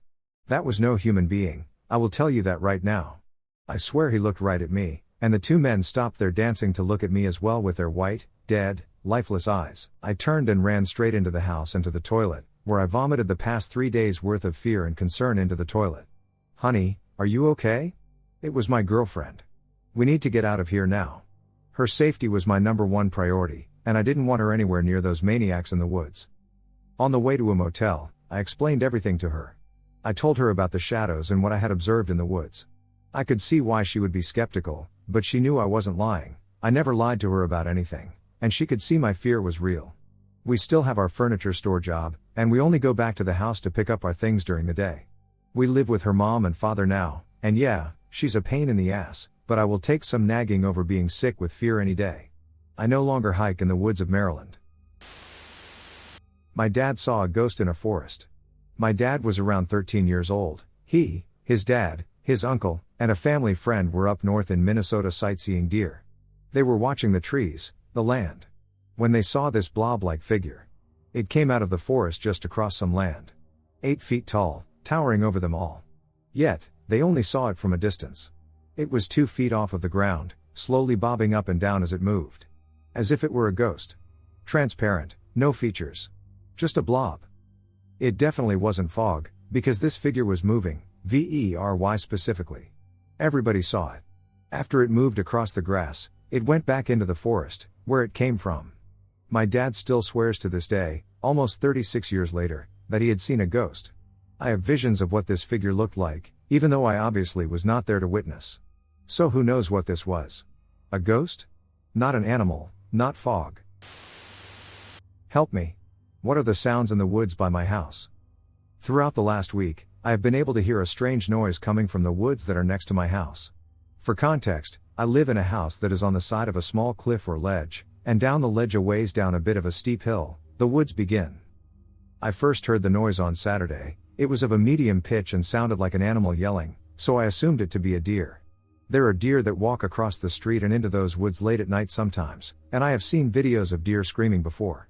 It did not sound quite the same as the videos I have observed, but it seemed to make sense as an explanation. What began to frighten me, though, is that the sound is regular.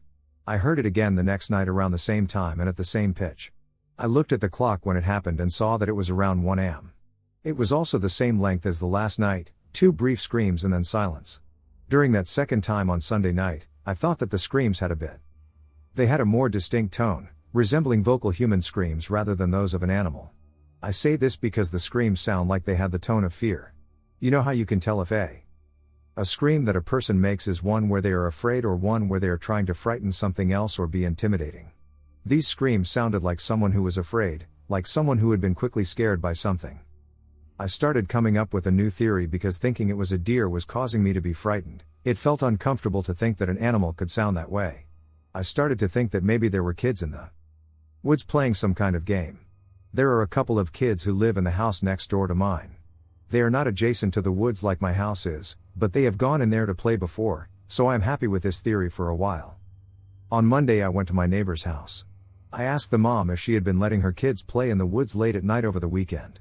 I said that if she had, she might not want to let them play out so late at night, as the hill that the woods are on is steep. And they could easily get injured if they are trying to navigate it in the dark. She told me that she would never let them out so late, so I must be hearing some kind of animal or maybe some teens who are sneaking off into the woods. Our area is very remote. I do not know of any teens who live around here, so I do not think what she said is correct. I thought that maybe her kids were sneaking out late without telling her, but her kids are around ages 8 to 10, I think, so that also seems unlikely that they would be sneaking out so late. Furthermore, I also started to think that the tone of the screams does not sound like a kid's tone, like a kid's tone is like a squeal and normally very high-pitched. However, these screams are more throaty, which is a sound I do not think kids can make. I stayed up late on Monday and Tuesday night, but I didn't hear anything. I thought it might be the kids, and the mom might have scolded or warned them after I spoke to her, but she didn't want to admit to me that she was letting her kids outside so late. However, last night, I heard it again. Again it was like a brief throaty scream, but this time it was more than two, which was unlike the first two times. This time there was a long one and then two more that sounded as if they were fading, but the first one was so close to my house that I jumped when it happened. It did not sound distant at all, like it must have been at the edge of the woods. I do not know what to do because now I've heard these screams for 3 nights. I am afraid that something in the woods is being hurt, but then I am also afraid that there is something in the woods that is trying to lure people in, like it is something pretending to be hurt. It could just be a prank that is being done, but again, I live in a remote area. There is nobody that I know of around here who would be the type to do a prank like this. Everyone in my small neighborhood is an adult except for the couple of kids next door. What should I do? Should I set up something to capture the sound? Should I go out to the woods to investigate after a night where I hear it? I think I will start to keep track of exactly when I hear it to see if it really is around the same time each night. Please give me your advice. I am working to spread this story as I need advice on what to do. I am scared to just wait and hear it another night. I have 3 stories. 1. I visited the Pawtuckaway State Park in New Hampshire. I had read that there is the collapsed caldera of an ancient volcano there. Naturally, I was curious to see it for myself. I went with my son, who was, I think, 7 at the time. As with a lot of the stories on here, we got to a certain point, and I had this feeling like we were being watched or something. At the same time I had this feeling, my son all of a sudden said he didn't want to be there anymore. We walked back out without a problem, but I was constantly scanning around, looking to see if there was anything around. I even did several 360-degree turns trying to see anything. I have never experienced such a feeling before. I have asked around, but no one else seems to have reported a similar experience in that location. 2. This is not quite a wilderness story. Back in the early 2000s, I worked second shift. I came home from work one night in the summer, and it was hot. So I had all the windows open. I was accustomed to staying up late and sleeping until I had to go back to work. The place I was living had a little barn for a few sheep and chickens behind the house. Anytime the sheep heard anyone, they would start baaing, looking for something to eat. This barn was right on the edge of some woods and swamp that extended maybe a mile back to the next road. So I was up doing something on the computer at maybe 1 or 2. All of a sudden I heard this scream, and I thought for all the world that a woman was being murdered in the backyard, like right behind the house. All I could think was maybe somehow someone had been chased into the backyard and was now getting killed, right at this moment. It sounded exactly like what you would expect to hear from a woman being murdered. I jumped up to get the phone to call the police. But before I got the phone, I heard the exact same scream again. I figured it was an animal because a person wouldn't repeat that noise. Then I heard it one more time right after that. For some reason, at this point I foolishly thought I had to go out and see what it was, in case it was going after the sheep or the chickens. At the time I didn't have a gun, so I had a tomahawk and a flashlight. I went outside, and it was just like a movie. There was this thick fog. Even with the flashlight, I couldn't see anything. Usually, the sound of the back door closing would awaken the sheep, but they remained silent. Instead, when the door closed and I had the light going, I could hear something take off running across the backyard. It had apparently been closer to the house than the barn, which would explain why it was so loud. I realize now that it must have been quite close to me when I went out the door. I heard it go crashing up through the woods. I could kind of follow its path with my ear. After it seemed to have left, I went up and checked on the animals, which were all fine. I looked in the morning, but the land wasn't anything that would show prints. I have no idea what it was. Some people have suggested a mountain lion. 3. This event happened maybe 4 years ago. I went with the family to this place called the Great Bay National Wildlife Refuge, which I guess is in Newington, New Hampshire, just to have a look around. I went in the winter, maybe around January or so. There is a raised boardwalk that goes through the woods. So I went there with my wife, my 4-ish-year-old son, and our baby. When we got there, we discovered that apparently the government doesn't have enough money to shovel off the boardwalk in the winter. But we were already there, so we wanted to have a look around. The boardwalk was covered with at least 6 inches of snow. There was probably 6 to 8 inches of snow on the ground on either side of the boardwalk. Most of the trees had kind of a little well around them, where the snow was less deep. This is from the branches that keep the snow from falling straight down there, I suppose. Some of the trees had a bit of bare ground right around the trunks. After about 2 minutes, we also discovered that this wildlife refuge is literally at the end of an airport runway. I observed that it must be a refuge for deaf animals. Since we were there, we decided to have a look around. This raised boardwalk zigzags through the woods a little bit. So there are some spots where you can't see other parts of the boardwalk due to intervening trees. So my wife was behind me with the baby, and my son was running off ahead. At one point I stopped to wait for my wife to catch up, and my son got out of sight for a minute up ahead. I was calling for him, and he came back. He said that up ahead he had met a man with a basket of candy around his neck. He asked my son to reach in and take some. He said he told the man he wasn't allowed to do that and he had to check with his parents. So here I am running my hand through my hair thinking, you can't even go for a nice family walk without a pedo turning up nowadays. So I had him come along and show me this guy. When we went along this boardwalk, we came to a certain spot. My son was telling me this is where he saw the guy. But the way he was pointing was as if he was indicating someone very small. He was pointing down from this raised boardwalk, as if the person was lower than he was. So he was 4 years old, plus the height of the boardwalk was maybe 12 or 18 inches above the ground. So he seemed like he must be indicating someone, maybe 3 or 4 feet tall at the most. He was pointing into one of these kinds of wells around a tree trunk. There was no sign of any footprints or anything that I could see. So I went all the way up to the end of the path and back and couldn't find anything. I was supposing that if there was anyone there, they must have run off towards the airport. I didn't just discount his story because we actually had never talked to him about taking candy from strangers or anything. So I didn't think it would be likely to form the basis of a made-up story for him. So we got back in the car, and I was asking him to more fully describe this guy. He mentioned the guy had black hair. Then he was struggling to describe his color. He said his skin was like metal. Like the color of a quarter? He seemed like he was looking for the color gray and just couldn't quite come up with that word. So my wife and I looked at each other like, oh, he must be fooling.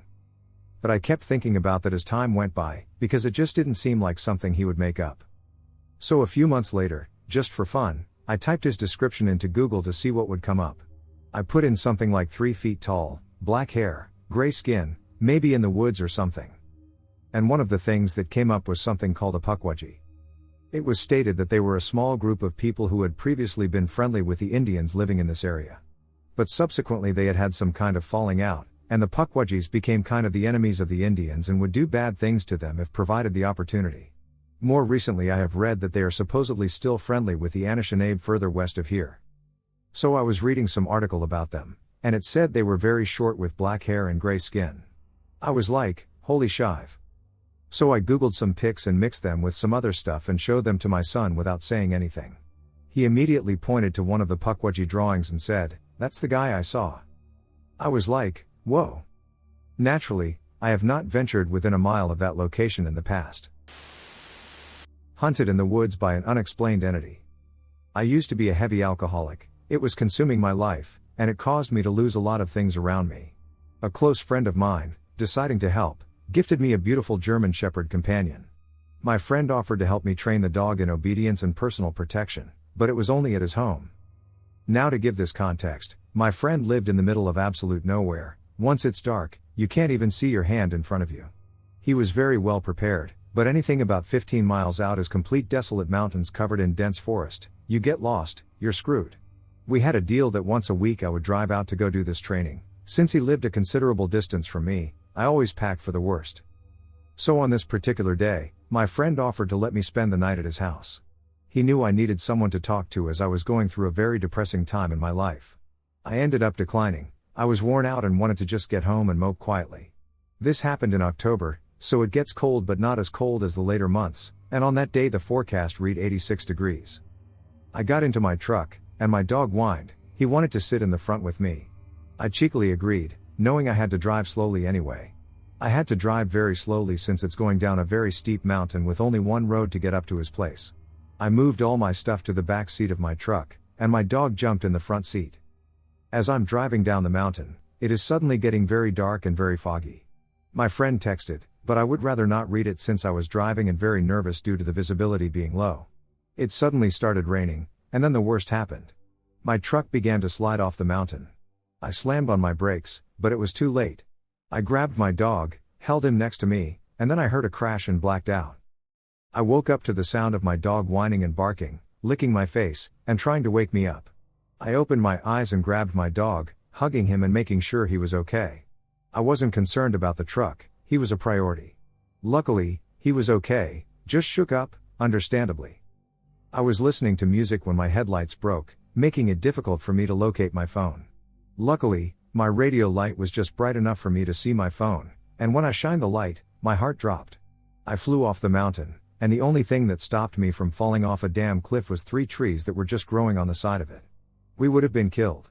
I shined my flashlight in the back, all of my supplies were crushed up against a tree, no way to get it. I knew I couldn't stay there, so I grabbed my dog and began my trek to at least get to solid ground. Climbing tree by tree carrying a 6-month-old German Shepherd that didn't understand the concept of standing still was not fun at all. Once I reached stable ground, I sat for a break. I looked at the stars. I was already in a horrible spot mentally, all I wanted was to lay at him and drink myself blind and pass out. Instead, I was stuck in the middle of a forest with no signal, a dog, and no motivation. I spent some time in the military with some combat deployments, so I had been in situations near death before. However, this time I wasn't focused on ensuring my own safety. I looked down and saw 2 beautiful honey-colored eyes, and I thought, how can anyone just give up on anything this beautiful? So I got up, slapped myself, and said, you can do this, I'd cow, but I will get out of this. My adrenaline wore off at this point, and then suddenly my pain hit, my head was throbbing, and my ribs hurt. I started coughing up blood, and then suddenly I felt cold, and when I looked up, it was snow. I panicked again, my sudden motivation began to turn into a sudden reality shock. I was snowing, and I knew I needed medical attention, so I began limping up the closest mountain I saw. I couldn't see a damn thing, I just had an iPhone light and a dog leading the way. My dog wasn't fully trained, anytime we would off-leash hike, he would just run off without giving it a second thought. Something odd was happening, he did not leave my side. It was like he knew how dear our situation was. I started having minor blackouts from my headache, and I felt the cold blood running on the side of my face, but I knew I had to keep moving. I reminded myself to keep moving forward, step by step, following my dog, as it was around 10 p.m. I encouraged myself to at least make it through to the morning. Maybe it will be warm. Someone will find me. I don't want anyone to find me. Just end it here. I was losing hope by the hour, losing my mind when all of a sudden the sound of pure nothing. I suddenly stopped. I could hear my heartbeat. I thought it was going to burst through my chest. They say when you're out in the woods and everything goes quiet, there's a predator nearby. I tried not to let the panic get to my head as I was freaked out, and I had a sense of courage since I was carrying a firearm. Suddenly, out of nowhere, I heard the most bone-chilling voices that will haunt me until my last breath. I heard voices from people from my past, some from the cause of my trauma that put me in that mindset. Hey, son, look at you. Aw, come here. I know you need a hug. Don't worry, I'll come make your favorite meal. Was my grandmother's voice. Come on, what's wrong? Please come talk to me. I missed you so much. I want to get back with you, a past lover. I heard these voices clear as day, the soothing thoughts, the words I so desperately wanted to hear. Tears flowed down my face. I faced the direction of the voices, they sounded more distant, calling my name. I felt desperate to reach them. Please don't leave me, I said. Suddenly I felt sharp teeth clamp on my pants, the pain shot me out of a trance. It was my dog, a 6-month-old ball of joy, just bit me and herded me away from the voices. I couldn't hear it, but I can feel it. It was like my dog was saying, Dad, this way, come on, don't go over there, come with me. I was experiencing a blackout throughout the entire night, despite walking for miles, the same voice from my past continued to haunt me. Each time, my anger intensified, and what had once been a voice I longed to hear quickly transformed into a nightmare. I didn't even care at one, I said. Come get me, bring it on. It got eerily quiet, then my fight or flight kicked in, and there goes my dog, the same thing pushing me along. I completely blacked out, and then suddenly, with a stroke of luck, I got a phone signal. In a near drunken state, I managed to call my friend, who luckily happened to be awake. I was in a complete haze after the phone call, I can't remember anything to this day. All I remember was the voices of my dog and very slowly creeping up to a main road and black. I woke up inside my friend's house, I was warm with hot tea freshly made next to me. Damn, bro, you are one lucky mother ducker. Go out and buy your dog treats and hug him tight tonight. Apparently I autopiloted myself and lay down. It had snowed so much that I was completely covered. My friend was driving around in his ATV searching for me when suddenly he found my dog. "Where's your dad?" he asked. My dog goes and leads him to me, digs me out of the snow, and he was able to bring me back to safety. When he told me that I was in complete shock, I couldn't remember it. It was a blur. I went to the hospital. I had 3 broken ribs, a broken nose, and was showing signs of hyperthermia and dehydration, along with a minor concussion. My dog got out. Thankfully, he was very lucky he didn't have a scratch. After I healed up enough to go back to my friend's to see about getting my truck, my friend searched for it. It was a 30-minute drive from where he lived, and that's driving on a normal road. I had walked from 8:30 p.m. until 4 a.m. My friend has a trail camera of me falling to the ground where he found me, and in the video my German Shepherd goes ballistic at something behind me. I told my buddy what happened that night. To me, he freaked out. Apparently the area was an Indian reservation before there were even reports of battles. My friend said there's always weird stuff going on because it was apparently cursed. I don't know what I believe, but I know what happened that night. This happened 4 years ago. I rarely talk about it. I have since moved on from it, but when I do, it's very difficult. I have plenty more stories, but that's one to share with you guys for my first time. My husband and I were camp counselors at a youth camp, and the boarding school where they were holding the camp was known to be very haunted. The camp was for 10 days. Over the course of the camp, both the children and the camp counselors experienced several frightening incidents. Well, one night an emergency meeting was called for all the camp counselors due to a sighting at the boys' halls. Apparently the children were so scared, all male counselors were to remain with them and patrol the hall/dormitory until the next morning. The crazy thing was that I was feeling scared and uneasy about having to attend the meeting. All camp counselors had gathered to discuss recent events.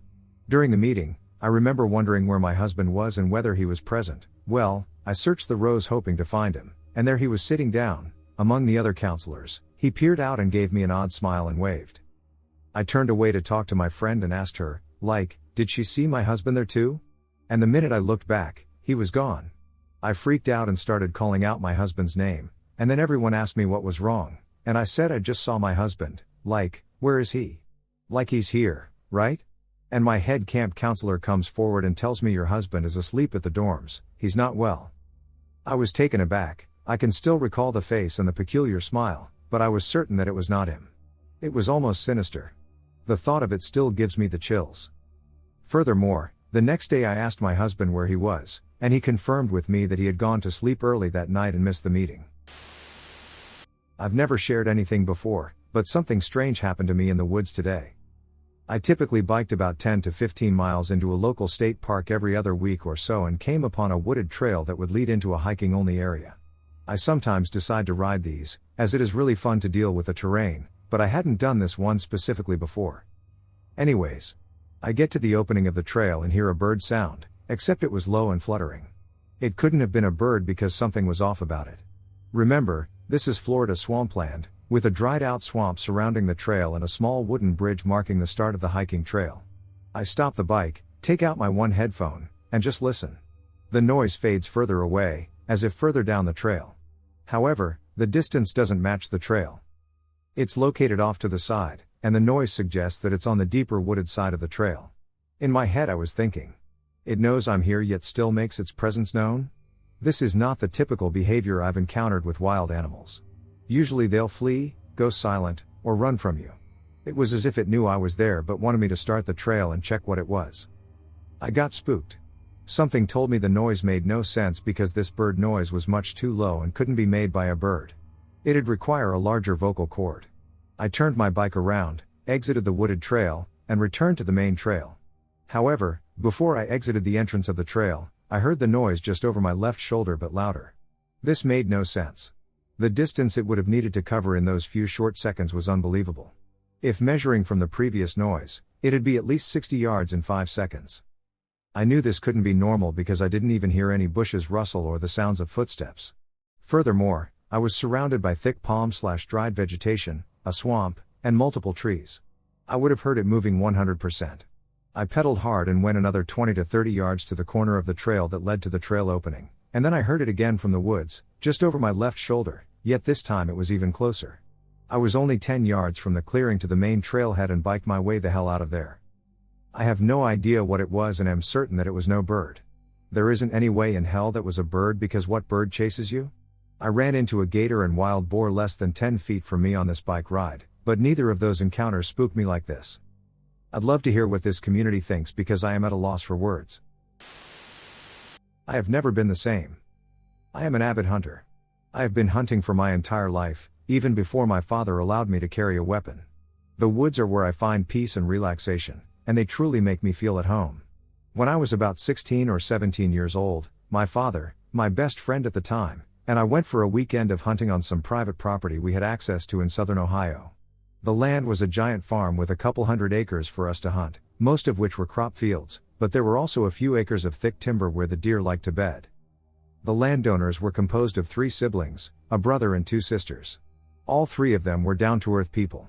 You know the type, very religious, very country, hospitable type. When we would stay there, we would stay in a double-wide, fully furnished trailer that was actually surprisingly homey. The first year we hunted there, the woman whose property we were staying on made a point to tell us that the trailer had once been inhabited by a relative of hers who had since passed a year or 2 prior. Now at this point we have hunted here a few years, and we've become accustomed to it. However, the back bedroom of the trailer, or the master, always gave us creepy vibes. Another weird thing I would like to add is the lady who owned the property. It seemed like she never slept. In all hours of the night, we would hear her driving around on her golf cart or working in her shop, and we would see her preparing herself first thing in the morning for church at 5 a.m. We had shown up late Friday night after a pretty decent snowstorm, so we were excited to hunt, hoping the bone-chilling weather would have the deer on their feet the following few days. We started our routine. We unloaded the truck, made dinner, and started to unwind, for we would hit the ground running at 4 a.m. and start our hike up into the woods. As we start to unwind, my buddy lays down on the couch in the living room, I go to hit the toilet, and my father goes out for his last of the night cigarette. From the bathroom, I could hear what sounds like 2 men having a dispute. Not quite an argument, but just a subtle disagreement. When I return to the living room, my buddy looks at me and asks who's outside. I looked at him, puzzled. Keep in mind we are in a remote area. There are only 3 structures on this specific piece of property for at least a mile, and they are all within 100 yards of each other, and the lady would never have guests over this late. As I make my way to the door and grab the handle, I still hear voices outside. Just as I go to turn the door handle, it turns from the other side, and I'm met by my dad in the doorway asking us if we were fighting. The look on my buddy's face went blank. We explained to him we had heard the voices outside. Just as we explain that we all hear the voices again, it sounds like they are right outside the trailer. Can't be more than 20 feet off the side of the trailer. We go outside with flashlights, and all we hear is silence. With the heavy snow, we can see a decent distance into the forest even at night. We started to patrol around the trailer. My buddy with a shotgun in hand added to the intensity, putting both my father and me on edge. There were no footprints in the snow, nor any indication of a presence nearby. We all stopped and had the same realization. The woods were uncannily silent. There was no wind, and there were no distant coyotes to be heard. Nothing. It was so creepy. I have never felt this kind of discomfort in the woods in my entire life. After a thorough patrol of the place, we head back in to try and get some shut-eye. My dad had no problem getting to sleep. But my friend and I kept feeding off of each other's energy. We were both very uneasy and could not get to sleep, for we were freaking each other out. I had kicked back the recliner and tried to get some shut-eye. The shape of the trailer drew my gaze down a long hallway, where the open door to the master bedroom stood at the end. It could have been my nerves getting to me, but I could almost swear it looked like someone was standing in the doorway just staring at me.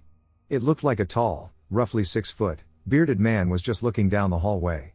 I softly call to my friend, who promptly answers me with a startled "What?" Just as he replies, the figure fades into the room. After a couple of minutes, we muster the courage to go down and at least shut the master bedroom door. After a half hour or so, my buddy fades into a sleep, and I am the only one awake. I remember telling myself it's all in my head and calming myself down and starting to follow suit and drift into sleep. Right then I heard something come from the back room. It sounds like something dragging or 2 surfaces rubbing. Immediately, the hair on my body is standing straight up. I keep hearing weird noises in the bedroom, like something is shuffling around. Then after a minute or 2, it stops. Everything was silent. That same kind of creepy silence from before. My father had even seemed to have stopped snoring from across the trailer. A few minutes go by, and I'm startled to hear something hit the side of the trailer. Right where I am lying down. By this point I'm shitting my pants. I keep hearing this repeated sound, it sounds like someone is just gently punching the side of the trailer. Whatever it is, it's only on the other side of the thin wall. The sound goes on for hours. 4 a.m. could not come fast enough. At 4 a.m. I hear my dad's alarm go off, and I hear him shuffle out of bed. A feeling of relief comes over my entire body. He gets up, and I wait to tell him about what I was experiencing. My dad's a bit of a hard ass. I knew he was going to just tell me it was all in my head and to get over it, but I told him anyhow. We all got ready in silence and geared up for our hike. I was thrilled to be leaving that trailer. Most people would think it's insane, but I felt so comfortable getting up into the woods. As we pass by the end of the trailer where the master bedroom is, I hear a noise that makes me jump. It's the sound of plastic blowing in the wind. You see, we were the only people to use this trailer apart from the occasional relative visiting from out of state, so in the winter the lady would put this plastic wrap over all of the windows, and she would shut off the gas and water, and the trailer would be untouched until our next visit. The plastic wrap on the window to the master bedroom had been torn, and the window to the bedroom was wide open. I had never felt anything like this. I felt my heart sink into my ass, and I was just frozen. I pointed it out to my dad and friend. My dad's face had turned into extreme concern. He won't admit it, but I know in the moment my dad was even uneasy. My dad went up, shut the window, and told us to focus. We had a job to do. They start to turn, and they make their voyage up into the woods. With my flashlight in hand, I turned back to the trailer, a decision I regret now. Now on the opposite broad side of the trailer, I could see the back where I was hearing the thumping on the side of the trailer just maybe an hour before. The entire side of the trailer looked like it had been pelted with snowballs. If you have ever thrown a snowball at a brick wall, you know what I'm talking about. It made my blood run still. I think my heart even skipped a beat for a second. I hastily turned and followed my dad and friend into the woods and didn't look back. We stayed here the next night without any events, but this would be the last memory I have of this trailer because after this trip the brother who owned the property butting up to the one we would stay on mysteriously passed in his barn just a week or so later with no cause of death. This caused a weird family feud over who would take over his portion of land, and we were asked not to return until the family settled their issues, which led to a falling out. With this being said, I'm an extremely rational mind thinker. I've experienced numerous terrifying events, particularly in the woods, but I always managed to rationalize them. Ever since this event, I have had some weird paranoia. It's been almost 7 years, and to this day I have this weird state of paranoia. I have continued to pursue my passion for the outdoors and hunting and have never experienced another event like this one. It still gives me goosebumps to talk about. So after listening to a personal story kind of similar to this, it had really been a productive way for me to discuss it. If you listen to the entire thing, I want to say thank you for your time. I sincerely appreciate it, and I feel better being able to share this story. It's easier to type it than it is to speak it. Thank you. This happened to me about 6 years ago. I'm a very stable, late 40s, married mom of 3.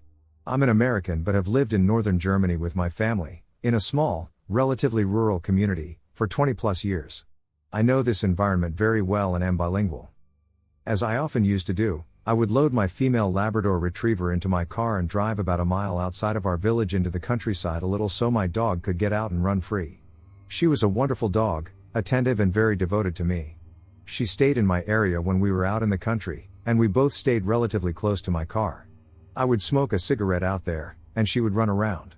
We were always there in daylight, and occasionally there was a jogger or a farmer on a tractor in the distance, but we were normally alone, and again, this is a very safe area. The landscape is low and sparse, brushy. A few big scattered trees, but mostly flat marshland, and you can see all around you. You can see through and between the foliage to see a rabbit run, for example, and the land is vast, sparse, flat, and marshy. So we always drove down to the end of a dirt road, not into a clearing, just into a flat, low brush, high visibility country field landscape. Okay. So 2 things happened in this same location, with just me and my dog present, on 2 separate occasions. They might seem like no big deal, but I don't understand, and although I was never frightened, I've always been bothered. The first thing that happened was that I, with my dog, she actively watched this event, observed a small brown leaf, just a regular dead, dry tree leaf, hang suspended, moving only about an inch in any direction, in front of us for at least a full minute. Let me explain. There was no wind, no invisible spider web, or filament holding it. No tree or bush suspending it. It hung moving slightly, independently, in the air in front of us, between us. Directly in front of me, at my eye level, my dog looked up to it. I plucked it out of the air, and we left, drove home. I wasn't frightened, but it was memorable and odd. My dog fixated on the leaf as well. When it was in my hand, I showed it to her directly, and as I said, we packed up and left. It was like watching magic unfold before my eyes. Within this same time, but on another trip to the same local location, in broad daylight, I heard someone call to me. Please, and I appreciate your patience, allow me to explain. I won't use my real name. In this sparse, German rural countryside, with only my dog present, I heard this sentence, Julie, I can see you. I heard it clearly from a specific direction, and it sounded from a distance, almost as if it was low shouted, but not too far away. The sound seemed to be coming from between 100 and 200 yards away. Obviously, no one was there, flat fields and low brush weeds. Nowhere to hide or stalk. No point in a secret approach. Even worse, although I didn't recognize the voice, I would say it was male, it was absolutely in non-accented/native English, so this was not a German person, and anyway, there was no one present. Normally, I would have been terrified, but my dog and I were alone as far as I could see. I still can't explain this. My dog did not react to this call. She didn't seem to register it at all. We packed up and went home. I can't explain this. I'm a spiritual person, open-minded, and a religious believer. This hasn't changed me, or even traumatized me. But it happened just like I've written, and while both experiences did not feel frightening or threatening, they definitely felt strange and otherworldly, if you will. I can't reconcile these moments. Fortunately, we can exclude any theories involving drugs/side effects, mental health, auditory disturbances, hidden stalkers, and stress/trauma. Believe me, I've thought about it all. I'd love to hear what anyone thinks. We were bird hunting in a canyon in the Sierra Nevadas and found an old stone miner's. I entered the cabin with my 2 dogs and explored the surroundings. The dogs showed no signs of fear or anxiety. As we were hunting nearby the cabin, I thought I saw a man standing on an outcropping out of the corner of my eye twice, but when I faced the direction, it was a Joshua tree. My brother, who was hunting the high ground above me, saw a gray cloud moving toward me and over me later while hunting on the other side of the cabin. Strange stuff to see and feel during daylight hours. I believe it's a miner's ghost guarding something buried out there. Had me a Navajo girlfriend back in the 80s, a really cool chick. Told me about her experience with a skinwalker on the res. Our camping intruder. I graduated in 2019, and I and my friends were trying to spend as much time doing things together as we could before we all had to depart our separate ways. One day someone had a great idea to go on a 4-day camping trip with a handful of our friends and just get away from our busy lives for a little while. We live in northwestern Pennsylvania around Oil City, so there were plenty of places to go, but we didn't want to go to any old campsite where we might be with strangers, so we brainstormed but couldn't think of anything interesting. One day my girlfriend Danielle and I were talking about where to go, and her boss overheard us and offered up this piece of property he recently bought up as an option. He told us where it was so we could go check it out, and we decided it seemed pretty perfect. We decided to tell our friends we had found a place. When I say this place is perfect, I mean it was ideal for a secluded campground. However, overall the place was extremely creepy and off-putting. To get to the campground, you first had to drive about 1.5 miles back into the woods along a deserted road. Then you reach an old, abandoned center for troubled youth called Pathways, and you have to drive through the center of all of these old abandoned buildings that look like they've been left to just rot. Shortly after you pass the last building, you reach a gate that blocks the road. You have to use a key to open the gate. After entering through the gate, we ensured it was closed and locked behind us as per Danielle's boss's request. After passing the gate, you drive down this old logging road that isn't maintained and is in such poor shape that cars struggle going up and down it, so we drove down in our trucks. Beyond the gate, the logging road descends into the woods for about a mile, presenting a steep hill that is challenging to walk. When you reach the bottom of the road, you can either go straight and continue down another old road that has been taken over by the trees. This path leads to nothing besides some old snake-infested train cars, or you can turn right into this small parking area beside the campsite.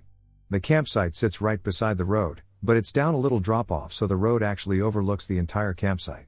The campsite has a large pond in the center and has 3 cabins that surround it.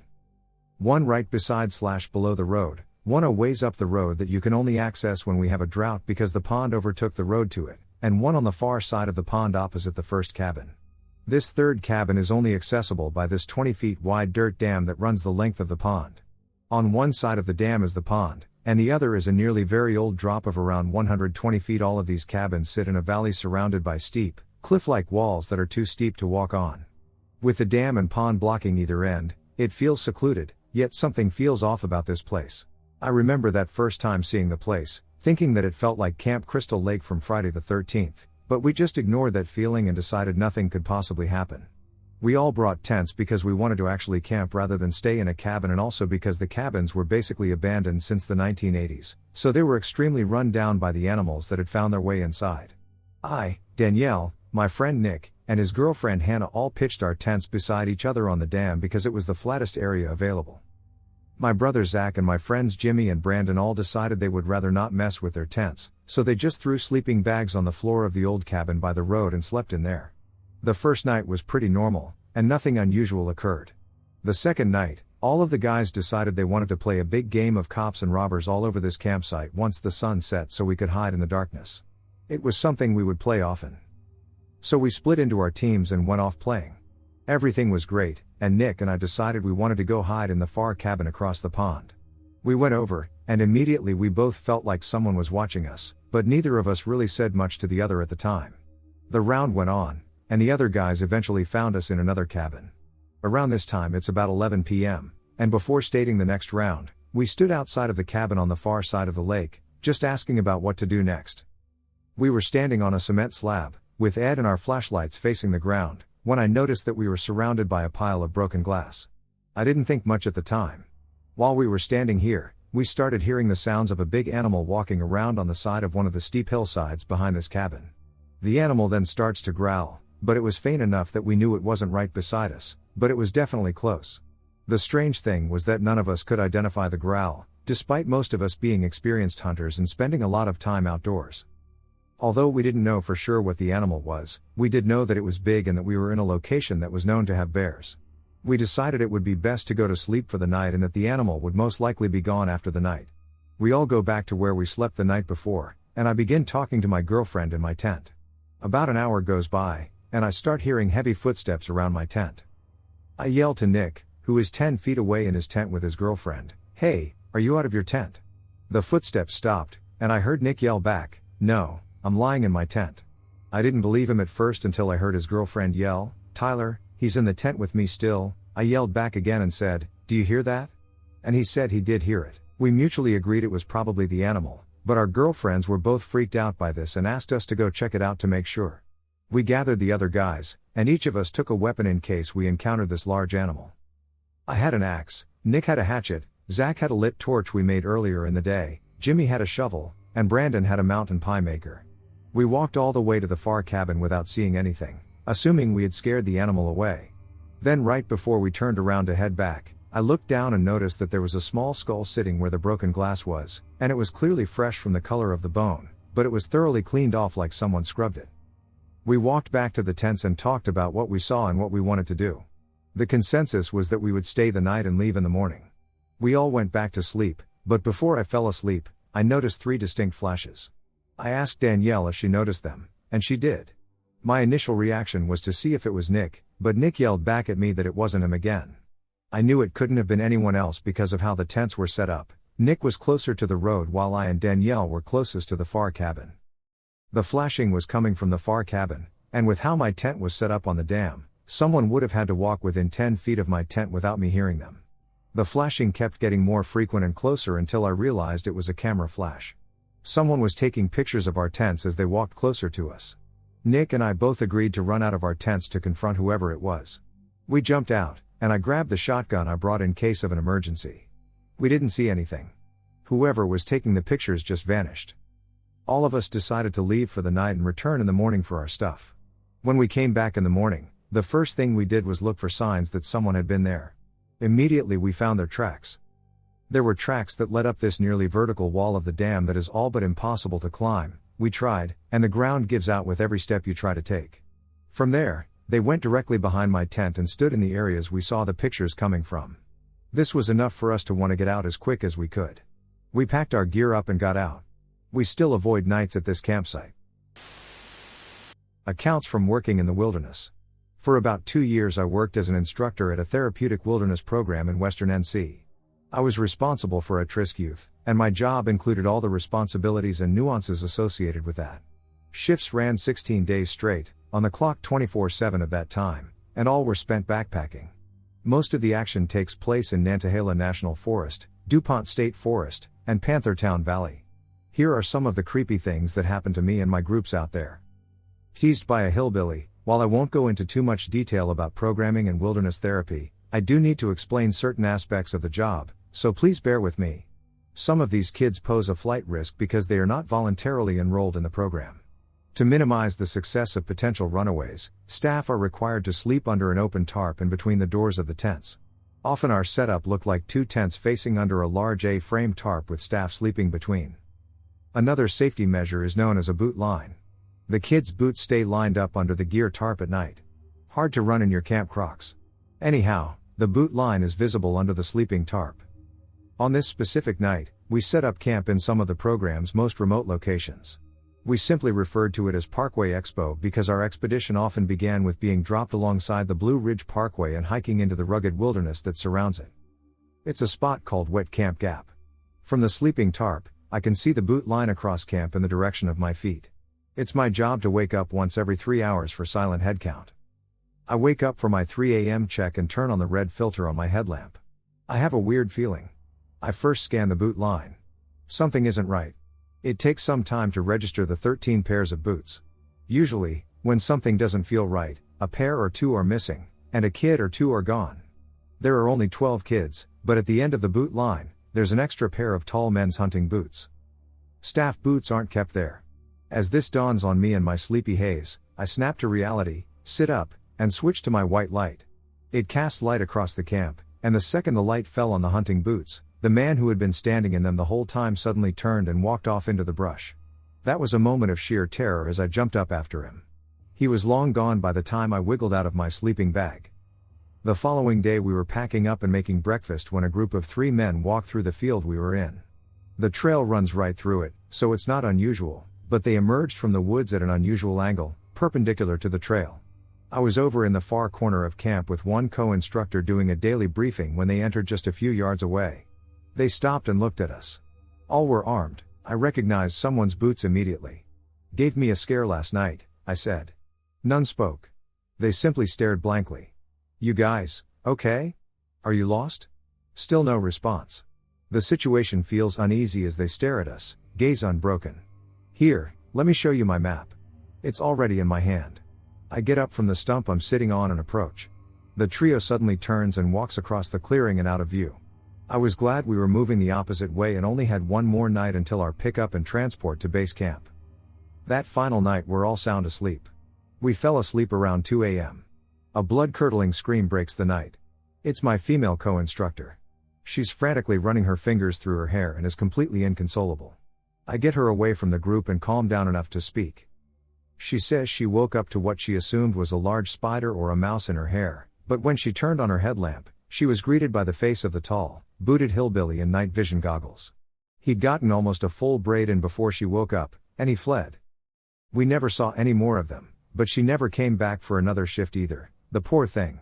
A few weeks later, the local S&R found a woman who'd gone missing nearby. She'd been accosted by a man and tied to a tree, then left there. 4 days later, they found her alive, still bound. Surrounded in Panthertown Valley is a special hiking and camping area within the larger Nantahala National Forest. The group we were with was completely unique. We were camped down on the valley floor, in a pine forest down from Salt Rock. This stand of trees is particularly creepy because it remains cold and dark even on sunny days, making the nights feel especially eerie.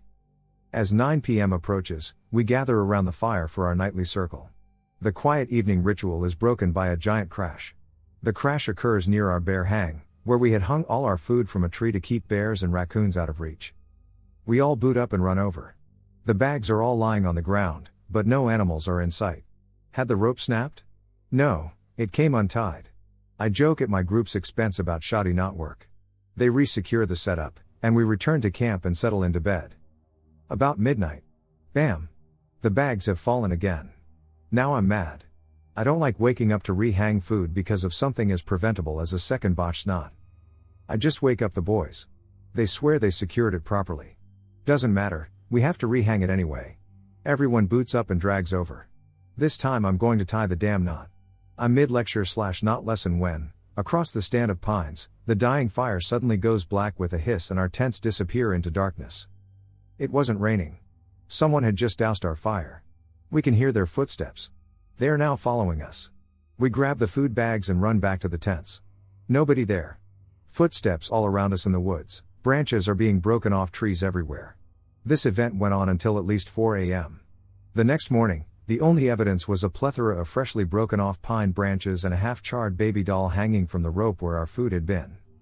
A winter apparition. My second winter there, I was with a group at our primitive base camp. Basically a collection of different yurt camps on the grounds of an old Christian camp. It had just snowed that evening, and a fresh blanket had covered camp in the hours since we laid down for bed.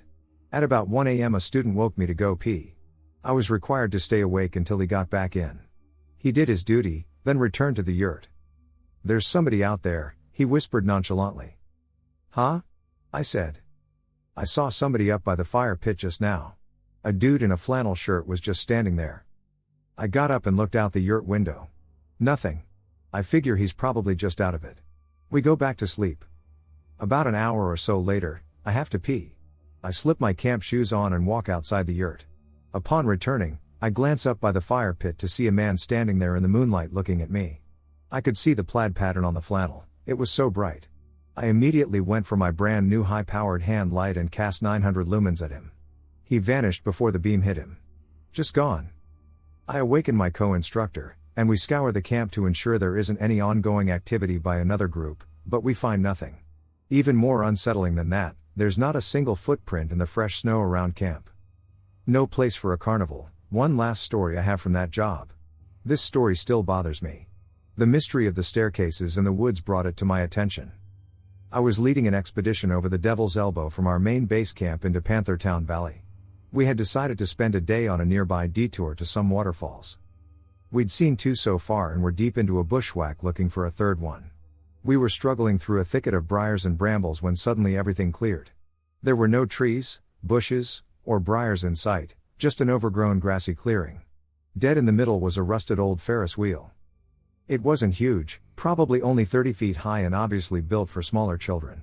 It was rusty and sun-faded with tall grass grown up around its base. We just stood there in silence, unsure of exactly how to process it. There was no reason for it to have been out there.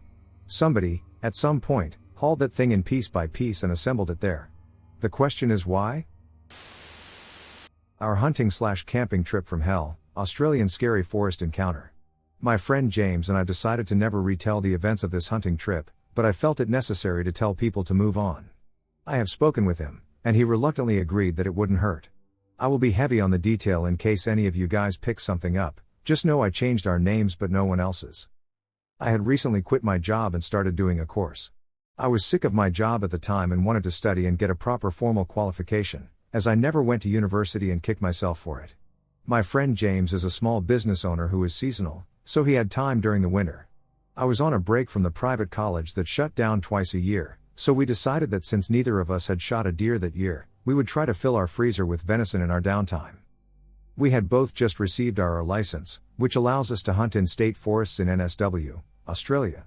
These forests usually have some kind of pine plantation on them. They are used by the government-owned Forestry Corporation, and there are hundreds in my state of NSW, Australia, covering millions of acres.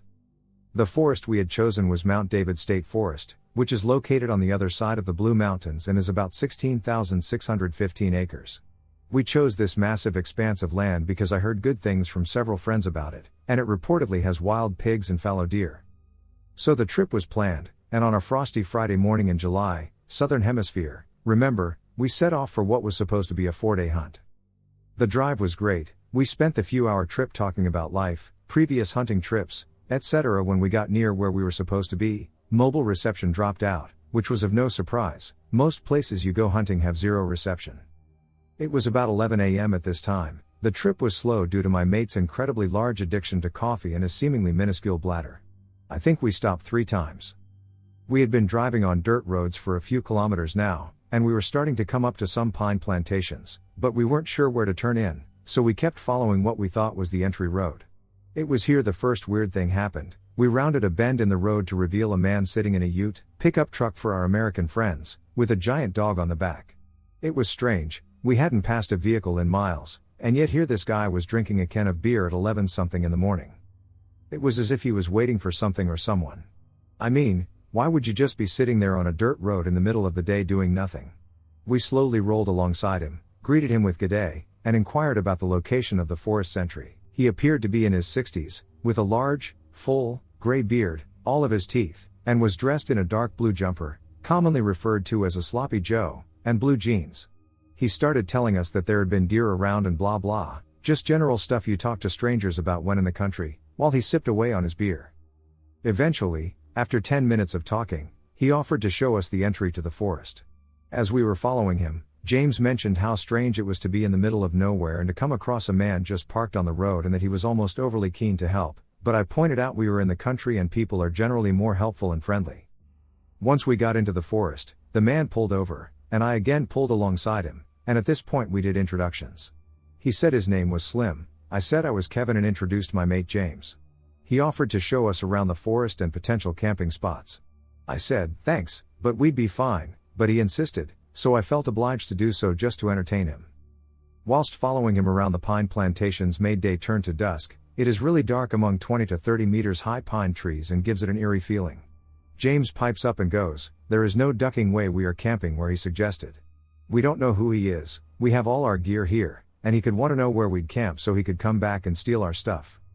I somewhat agreed, but in that moment I felt he was just an old, bored bloke that was happy to see some new faces. During the half-hour or so drive, Slim would stop and tell us the good campsites. Finally, he shows us a big open clearing and says that is where most people camp. By the time he was done with the tour, we wanted to get set up but had agreed to not camp, as he said, in fear of getting our gear knocked off. So we thanked him profusely, and that is when the first instance we got that our instincts may be right, when just about as he was getting back in his car, he paused and asked, "So where do you think you blokes will camp?" I shut up, not knowing what to say, when James said, "Mate, we're not sure yet. We will probably have a drive around some more and worry about that later on today. It won't take us long to set up once we've gone for more of a look around. I really think you blokes should camp in the clearing, that is where every other mongrel camps," Slim said authoritatively. Slim kind of got a bit agitated at this point and narrowed his eyes towards James, staring him in the eyes. "Well, you bloody well better hurry and decide. It gets mighty dark and cold mighty quick in this forest, so you pair will want to get nice and bloody warm." Slim barked. James thanked him for his concern, and we hopped back in the car and waited until he drove off. James sat in the car and whispered, "What the duck, man?"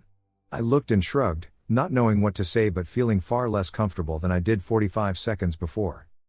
Once we were certain Slim was gone, we started looking for a concealed camping spot, somewhere out of the way and a place he didn't show us. After what seemed like forever driving up and down these forestry roads and scratching the shit out of my year-old 4WD on blackberries and other shrubs, we found this little track that went into the forest about 50 meters, and then there was a clearing. The best part was that we couldn't be seen from any road, and we were happy with that. So we set up camp. James had his dome swag and tarp, and I had a new dome tent that I had never set up before, so it took a bit to get going, and in the tent I had my flat swag as bedding. But at the end of it I was looking and thinking how cool the camp looked and snapped a photo on my phone of the camp, which would later save our asses from spending a night out in sub-zero temps with just our hunting gear. With camp set up, we looked at the maps I had downloaded on my phone to see where the no hunting zones were and where it was best to hunt. We decided our course of action, loaded our rifles, and walked away from camp. After a good scout about, we saw next to nothing apart from a feral sheep that had gotten itself caught up in some blackberries, which we freed, and it ran off into the edge of the pine plantation. We decided to make our way back to camp while we still had daylight. We went back to where we thought camp was, but we couldn't find it. "No worries, we will do a lap around, we must have missed the track," we said. We walked and looked and walked for 3 hours. Luckily, we had headlamps, as this made life easier. Well, okay, we were still lost, but it was comforting to have light. After a while we switched down to one headlamp so we didn't run the batteries out of them both. James was furious because I had neglected to mark a waypoint to camp in my phone's GPS software. I desperately searched my phone for reception so I could get Google Earth images to figure out where we were in relation to the clearing we picked, but no luck. At that moment, it dawned on me that I had captured a photo of our camp, which should have contained GPS information in its metadata. Fortunately, we discovered an image import feature in the required app, PDF Maps, which provided us with our waypoint back to camp. We arrived back, got the fire started, and James opened the Captain Morgan spiced rum, which over the course of the night we had drunk the bottle due to James's liberal servings. I'll point out that at this point all of our hunting gear was locked in the car, and ammunition was locked in a separate container per NSW firearms laws. We decided that it was time to go to bed at around 11:30 p.m., as we needed to be up around 5:30 a.m. to be hunting before first light. That is when I noticed something odd. My swag was all set up. I could have sworn I had placed the sleeping bag under the canvas flap of the swag, but there was my sleeping bag rolled up in its bag on one side of the tent. I put this down to my imagination or the influence of having had more than a few drinks, so I drunkenly set it up and went to bed. 5:25 a.m., my alarm goes off, echoing in my hungover head. I hate mornings. I get up, my head hurts, and I dry up from tiredness and too much drink from the evening before. Our plan was to get up, go for a hunt, come back, light the fire, and cook brekkie so we could get set and head off on our hunt. We had scouted this area and walked there before light so we could be in place as we thought the deer may be feeding in this area, but when we got there, we could hear the drone of a diesel engine just puttering away. We couldn't see it, but it sounded close, so that was that hunt screwed up, and we went and tried another spot. When we arrive at this location at around 6:15 a.m., we find ourselves surrounded by nothing. However, we can still hear the diesel rumbling away, seemingly as close as it was when we first arrived. It was Saturday morning, so there were bound to be other hunters, but everyone was gone except Slim and the diesel. We bid farewell and returned to the camp for breakfast, at which point the situation begins to take an unusual turn. We got back to camp, and the fire was raging, stacked with wood that was burning and strong as if it had been going for a while. This was really weird, we didn't light it. The fire went out throughout the night, it was not burning in the morning, it didn't even have any warm embers as we had limited firewood and were conservative with how much we burnt, so it was just about out before we went to bed the night before. It was inexplicable to James and me that we hadn't even stacked wood on the fire for when we returned. We're never that organized. I remembered my sleeping bag being rolled up and ran to my tent, unzipped it, and found that my swag had been flipped around so the open end, where you put a pillow, faced the tent's front. I did not do this. I called James to come check it out, and I called again. He eventually answered, Kevin, why you might want to come check this out. He whimpered.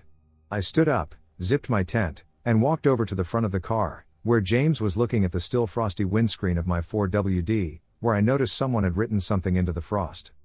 Stay warm but don't burn. At this point I went off, James, you prick. Don't duck about like that after this shit happened with the fire and my swag.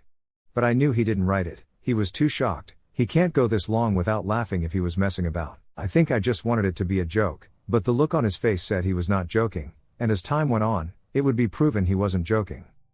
James turned to me after my outburst and screamed in my face, a massive guttural scream that came from deep down in his chest. His scream seemed to last for a minute, but I was certain it was only a few seconds. I jumped back, terrified. At this point he threw down his backpack and stormed off into the dark pine plantation next to us. I was pretty freaked out. I've known James for 10 years or more, and he has never behaved erratically like this in the past. I didn't follow him, though, maybe I should have. I just felt he needed a moment, and it was probably the shock of what had happened at camp combined with the stresses of home life and business. I was going to start packing up camp. As to me, there was no way we were staying. Someone had found us and was ducking with us big time, and who knows how far they would take it. It was then I looked into the flames, and they grabbed 100% of my attention. There was nothing extraordinary about the fire, but I walked closer, feeling the warmth on my skin, not that I was cold anymore, as adrenaline was still surging through my body with the events that had just transpired, but I was fixated on the flames. I sat down by the fire, mesmerized by the dancing flames. I put it down to a bit of shock, but I didn't feel I was frozen in fear, I just couldn't think of anything else better to do. I felt compelled to watch the fire. I was there maybe 10 to 15 minutes when James came back and sat in his camp chair next to mine, not saying a word. The fire eventually died down to embers. I snapped out of the sleep-like trance around 11:30 a.m. and heard a diesel 4WD in the distance getting louder until it drove right by us on the road.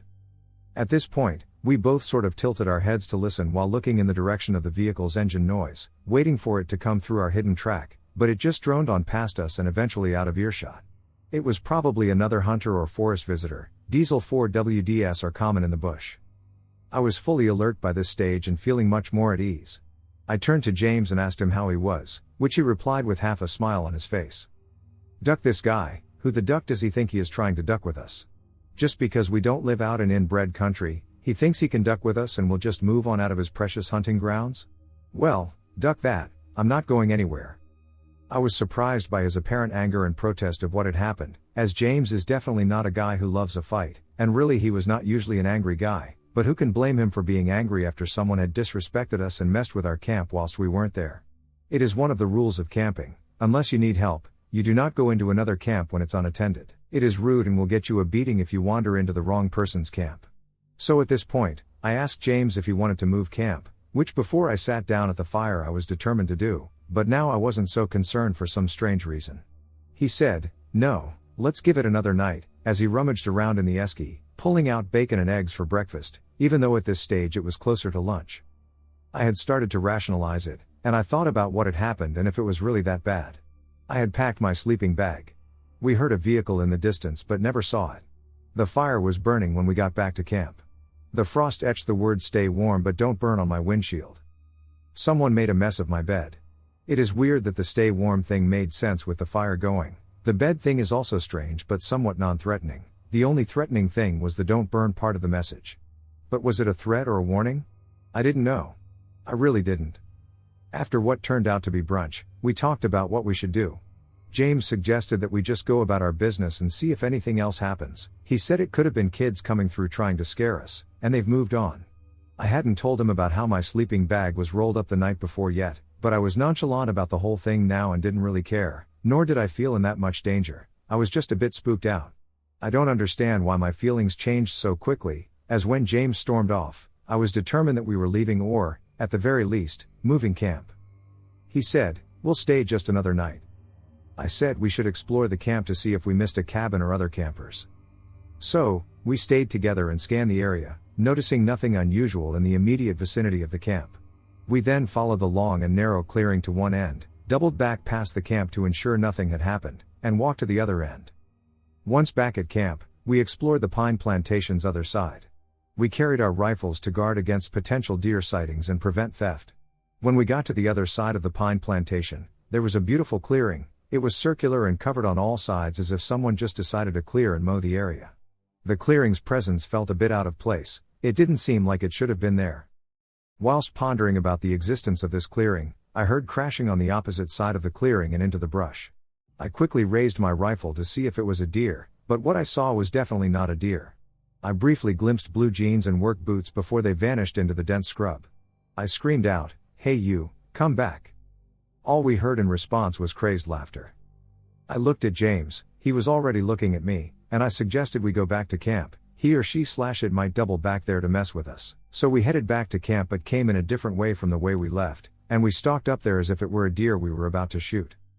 Both of us had our rifles in hand, which I realized was odd, as we'd usually have them slung over our shoulders. I guess we were wary as to what happened. Camp started to come into view, first the top of our 4WD, then the top of my tent, and then the whole of camp came into view. Nothing was amiss, just the fire gently smoking its last bits of wood away. Everything seemed in its place, and my tent had not been touched. At this point I was slightly freaked out. James was as calm as he had been since he walked off into the bush by himself. I was curious about this and asked him why he screamed into my face and stormed off. His reply was, "What the duck do you mean? You are the one who yelled at me, and you walked off." I got really mad and barked at him. "Mate, don't bullshit me. You screamed in my ducking face and walked off down there pointing towards the pine plantation we had just walked through. I came by and sat at the fire after you had your little tantrum. I just went quiet. I knew full well the opposite happened and wasn't about to push the issue any further. I'm a skeptical guy, I don't believe in ghosts, the afterlife, or any of that crap. I knew how it went down, and he definitely went into the bush while I stayed by the fire. At this point I went and said to James that we should pack up and leave before dark. We haven't spotted a deer or pig, and we're squandering our time here, leaving us vulnerable to terror from whoever we spot in the clearing. Don't be a duck, man, nothing has happened. Let's just go get our deer. I didn't come here to come back empty-handed, and my freezer is empty, James demanded. I thought maybe he was right, but I was still unsure. But I went along, maybe it was just stress that was leading us to clash. We hung around camp for an hour before gearing up to go on another hunt. We walked straight down the road, where our track came off, and down to the bottom of the forest, where the pine met a clearing, and it then went to native gum scrub. I felt safer when I had my rifle in my hand. I thought to myself that, at least if something happens, I have some form of defense. Over the top of the clearing, we come across what seemed to be some old sheds from what must have once been a farm. It looked like people would often camp here, and Slim did point this area out to us during his tour. We walked up to the sheds to investigate. There was a dead wombat lying near the shed. It had been dead for a while but wasn't smelly as it was the middle of winter. Everything seemed normal, and we moved on down the gully to sit out dusk and see if any deer would come out to feed. We observed only a few kangaroos and a wombat, both of which walked within 5 meters of us, confirming that we weren't frightening the deer away. We headed back with what we thought would be enough time to get back to camp before dark. As we approached the sheds, that's when the truly weird shit happened. The wombat was gone. Someone had moved it. You could even see the depression in the grass where it was once lying. James began to panic and commanded, "Come on, let's go back to camp." He started to march quickly back in the direction of camp. He was walking so fast I had trouble keeping up with him, and he didn't slow the entire way back. I was always about 5 meters behind him. We returned to the camp just before nightfall. The fire was stacked with wood and covered with the unmistakable smell of diesel fuel as if we interrupted someone trying to light it quickly. James entirely ignored that when he pulled out his headlamp and was looking around camp as if he was looking for something. I felt compelled to do the same. My bed hadn't been touched. James's had pine cones laid over his swag in an arrow shape pointing towards the car. The scene was weird, but now we knew someone had been there. I looked over at my car, and on its bonnet was a small pool of liquid. It was blood. There it was, the wombat hanging upside down from one of its rear legs in the tree, over my 4WD, spinning ever so slightly in the cold breeze. Its entrails had been torn out, hanging about a meter lower than the womb's upside-down head. The blood was slowly running down its guts and dripping onto the bonnet of my car. Then I noticed it had something in its mouth, which took me a while to identify. It was a sock. More specifically, it was one of my socks, a black sock with blue on the heel and toes. So I called James, and he saw it, got mad, and started shooting at the wombat in fear and anger because it was the first physical thing left there. The first thing that both of us could truly know was that it wasn't either of us, the first real proof that we were a part of some psycho's reign of terror. James calls it. "You were right, let's pack up and get out of here." We both keep our rifles slung over our shoulders while we hurriedly pack up camp and prepare to leave, that is, when we hear the drone of the diesel coming up to our location. I sneak over to the track and hide behind a tree, waiting for the 4WD to pass me so I can confirm it's Slim. I chamber a round in my rifle and wait. I finally start to see light crack through the trees. He is not far away now, I think to myself.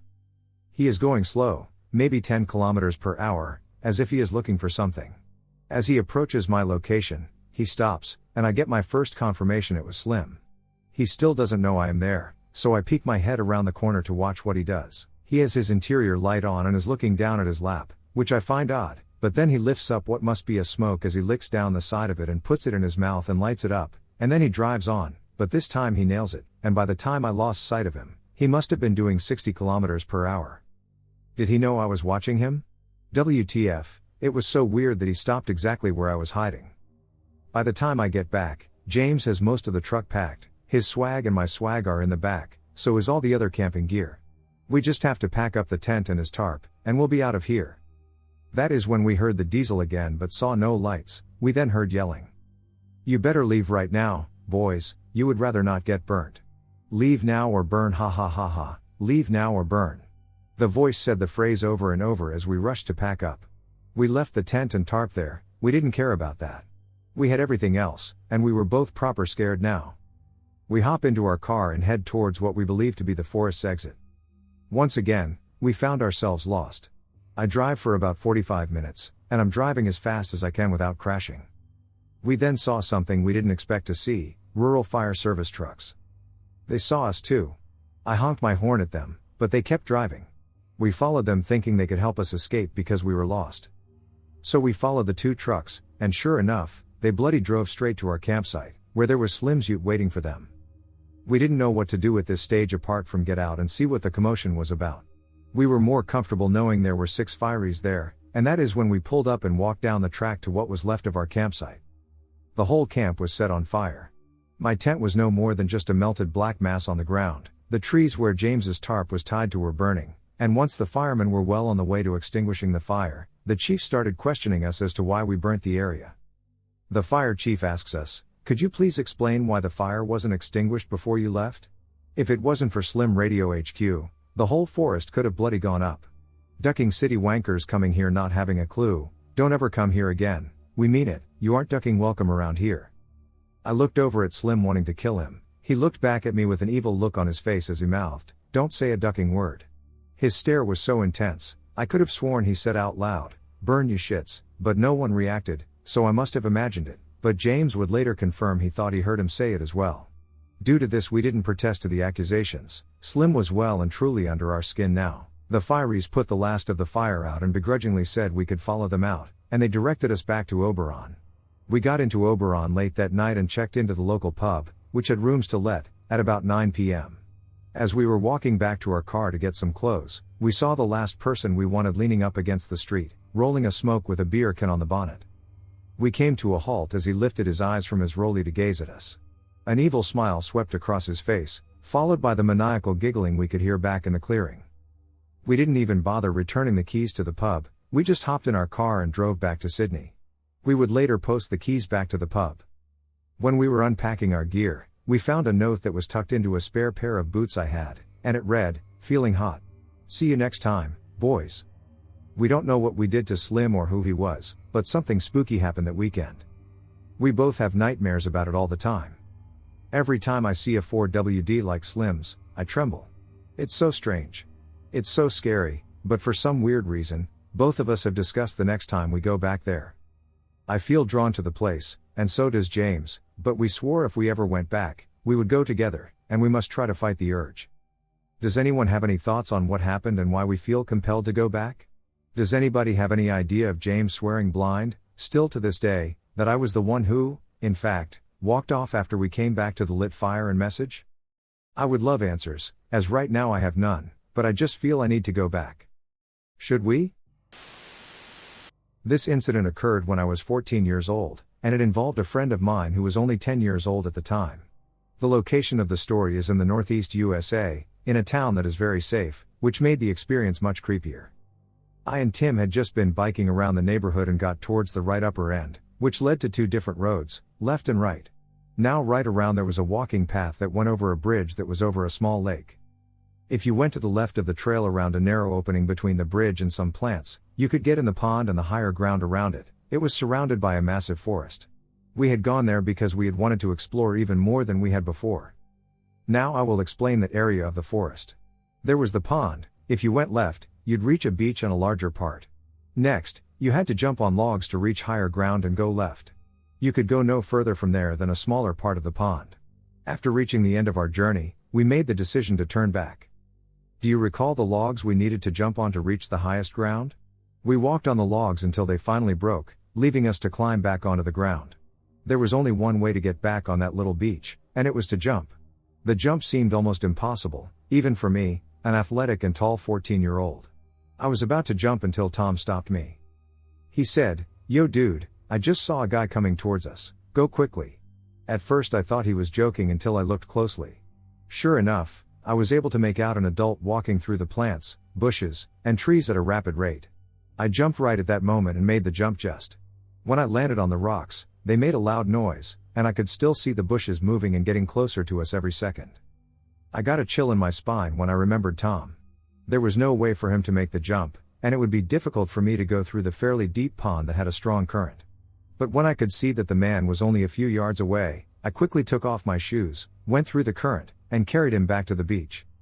After that, we could return to the bridge via the same path, a lake in the middle and pond banks on either side, but I was afraid he would see us and catch us. We decided to move through the vegetation and plants, knowing that he wouldn't be able to see us, but it would be harder to navigate.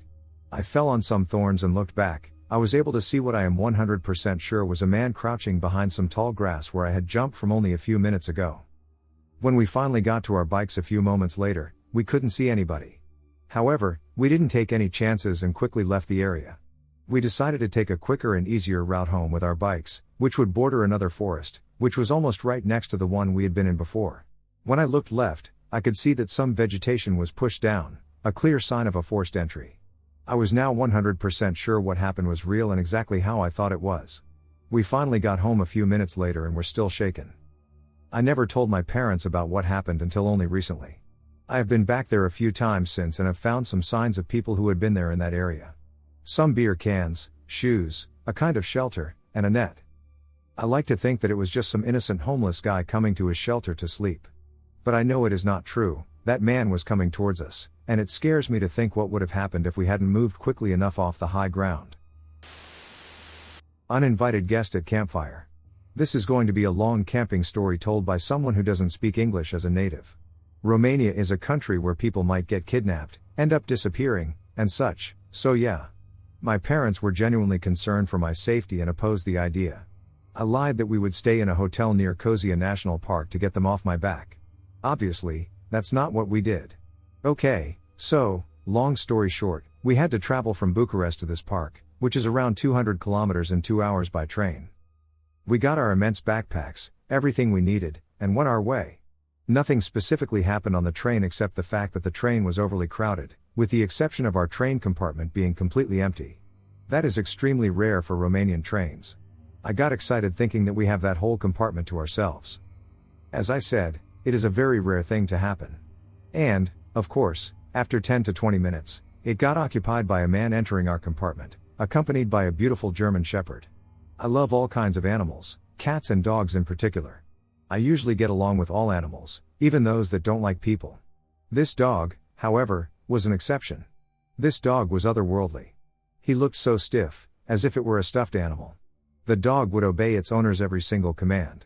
I was impressed by it, so obviously, I started asking the man about his dog since it would be a long and awkward trip to have in complete silence. The man was exactly like his dog. Other than the commands he would give to his dog, he made no other contributions to the conversation. He told me the dog's name is Ucigasul, Uciga Ashul, which in Romanian means the killer. It's a very weird name to give a dog because, for this particular example, we would use the English word as it is, not translate to the word Romanian and name the dog like that. However, I concluded that each person has their own unique perspective. I asked him why such a scary name, and he bluntly replied, "This dog is trained to kill. It's the only thing he likes and is good at."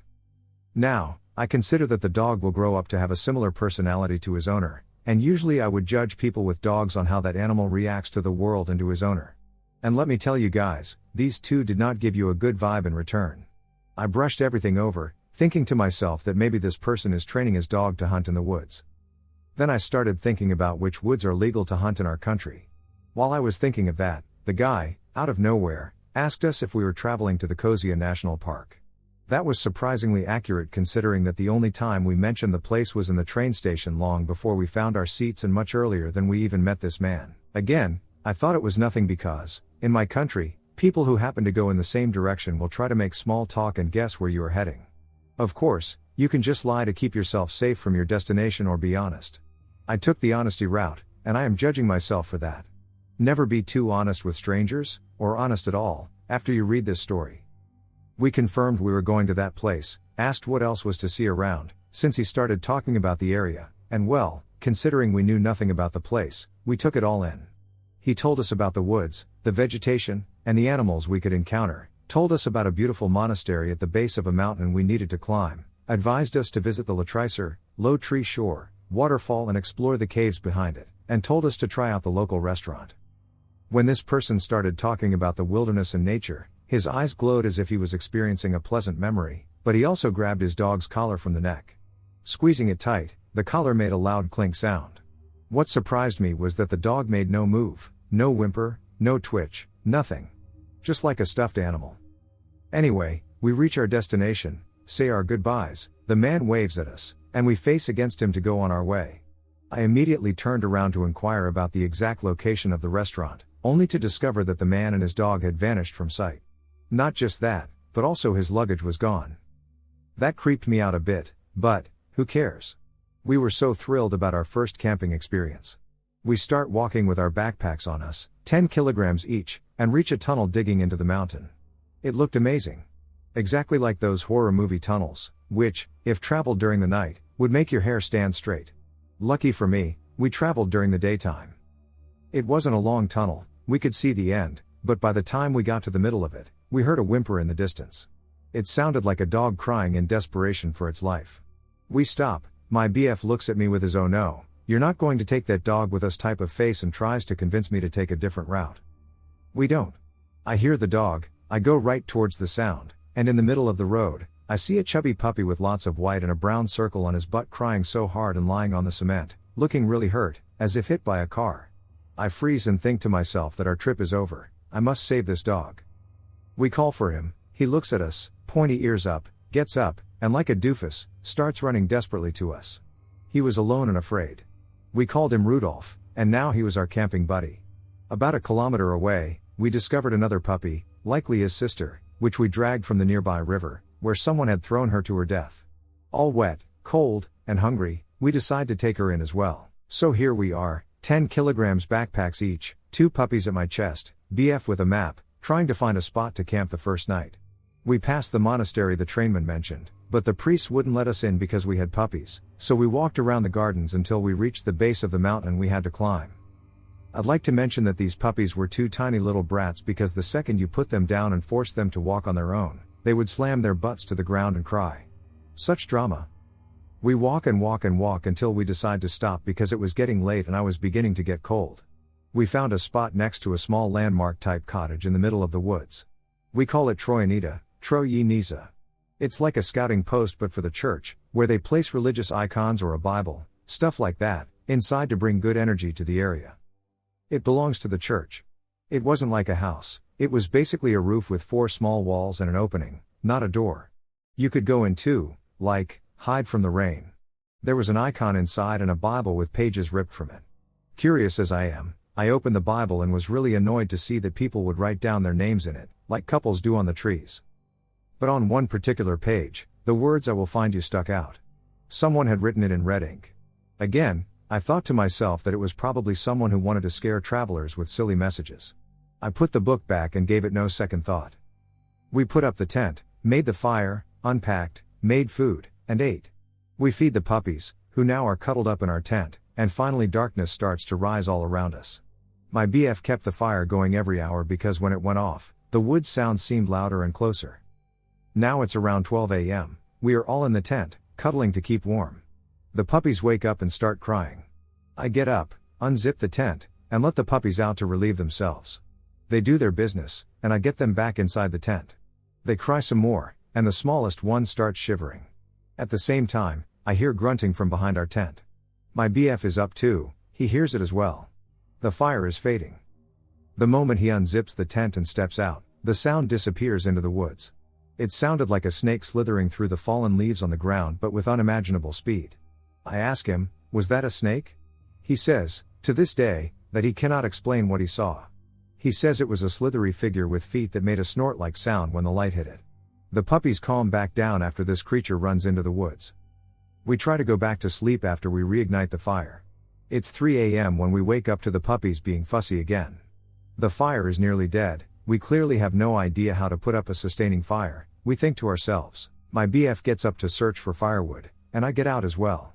I stare into the darkness, and I swear to God I hear whispers coming from between the trees. I look up at the sky, consider it 3 a.m., and hear birds being very loud and fluttering their wings. Now I'm no expert in birds, but don't they usually sleep around this time? Well, these weren't. They were very active, very vocal, and very frustrated. I look at the fire and follow the red sparks popping out of it into the sky and become fascinated with something. The spark doesn't seem to die, it goes on, changing color from hellish red to green. This was very out of the ordinary for me because it created an illusion hard to explain. It looked as if the fire sparks were going into the woods, creating a track for me, probably, to follow. I kept looking after each spark to see when it burns out. None of them did, they would levitate, turn green, and flow into the woods. At that moment I begin to get goosebumps on my skin. The birds are agitated, the mysterious light is pointing us to go deeper into the woods, and all the trees around us have eyes on them. The trunks had a distinguished shape that looked exactly like eyes. I know this is nothing paranormal since someone explained that those shapes form when a branch is ripped from the root, and that's the shape that is left after.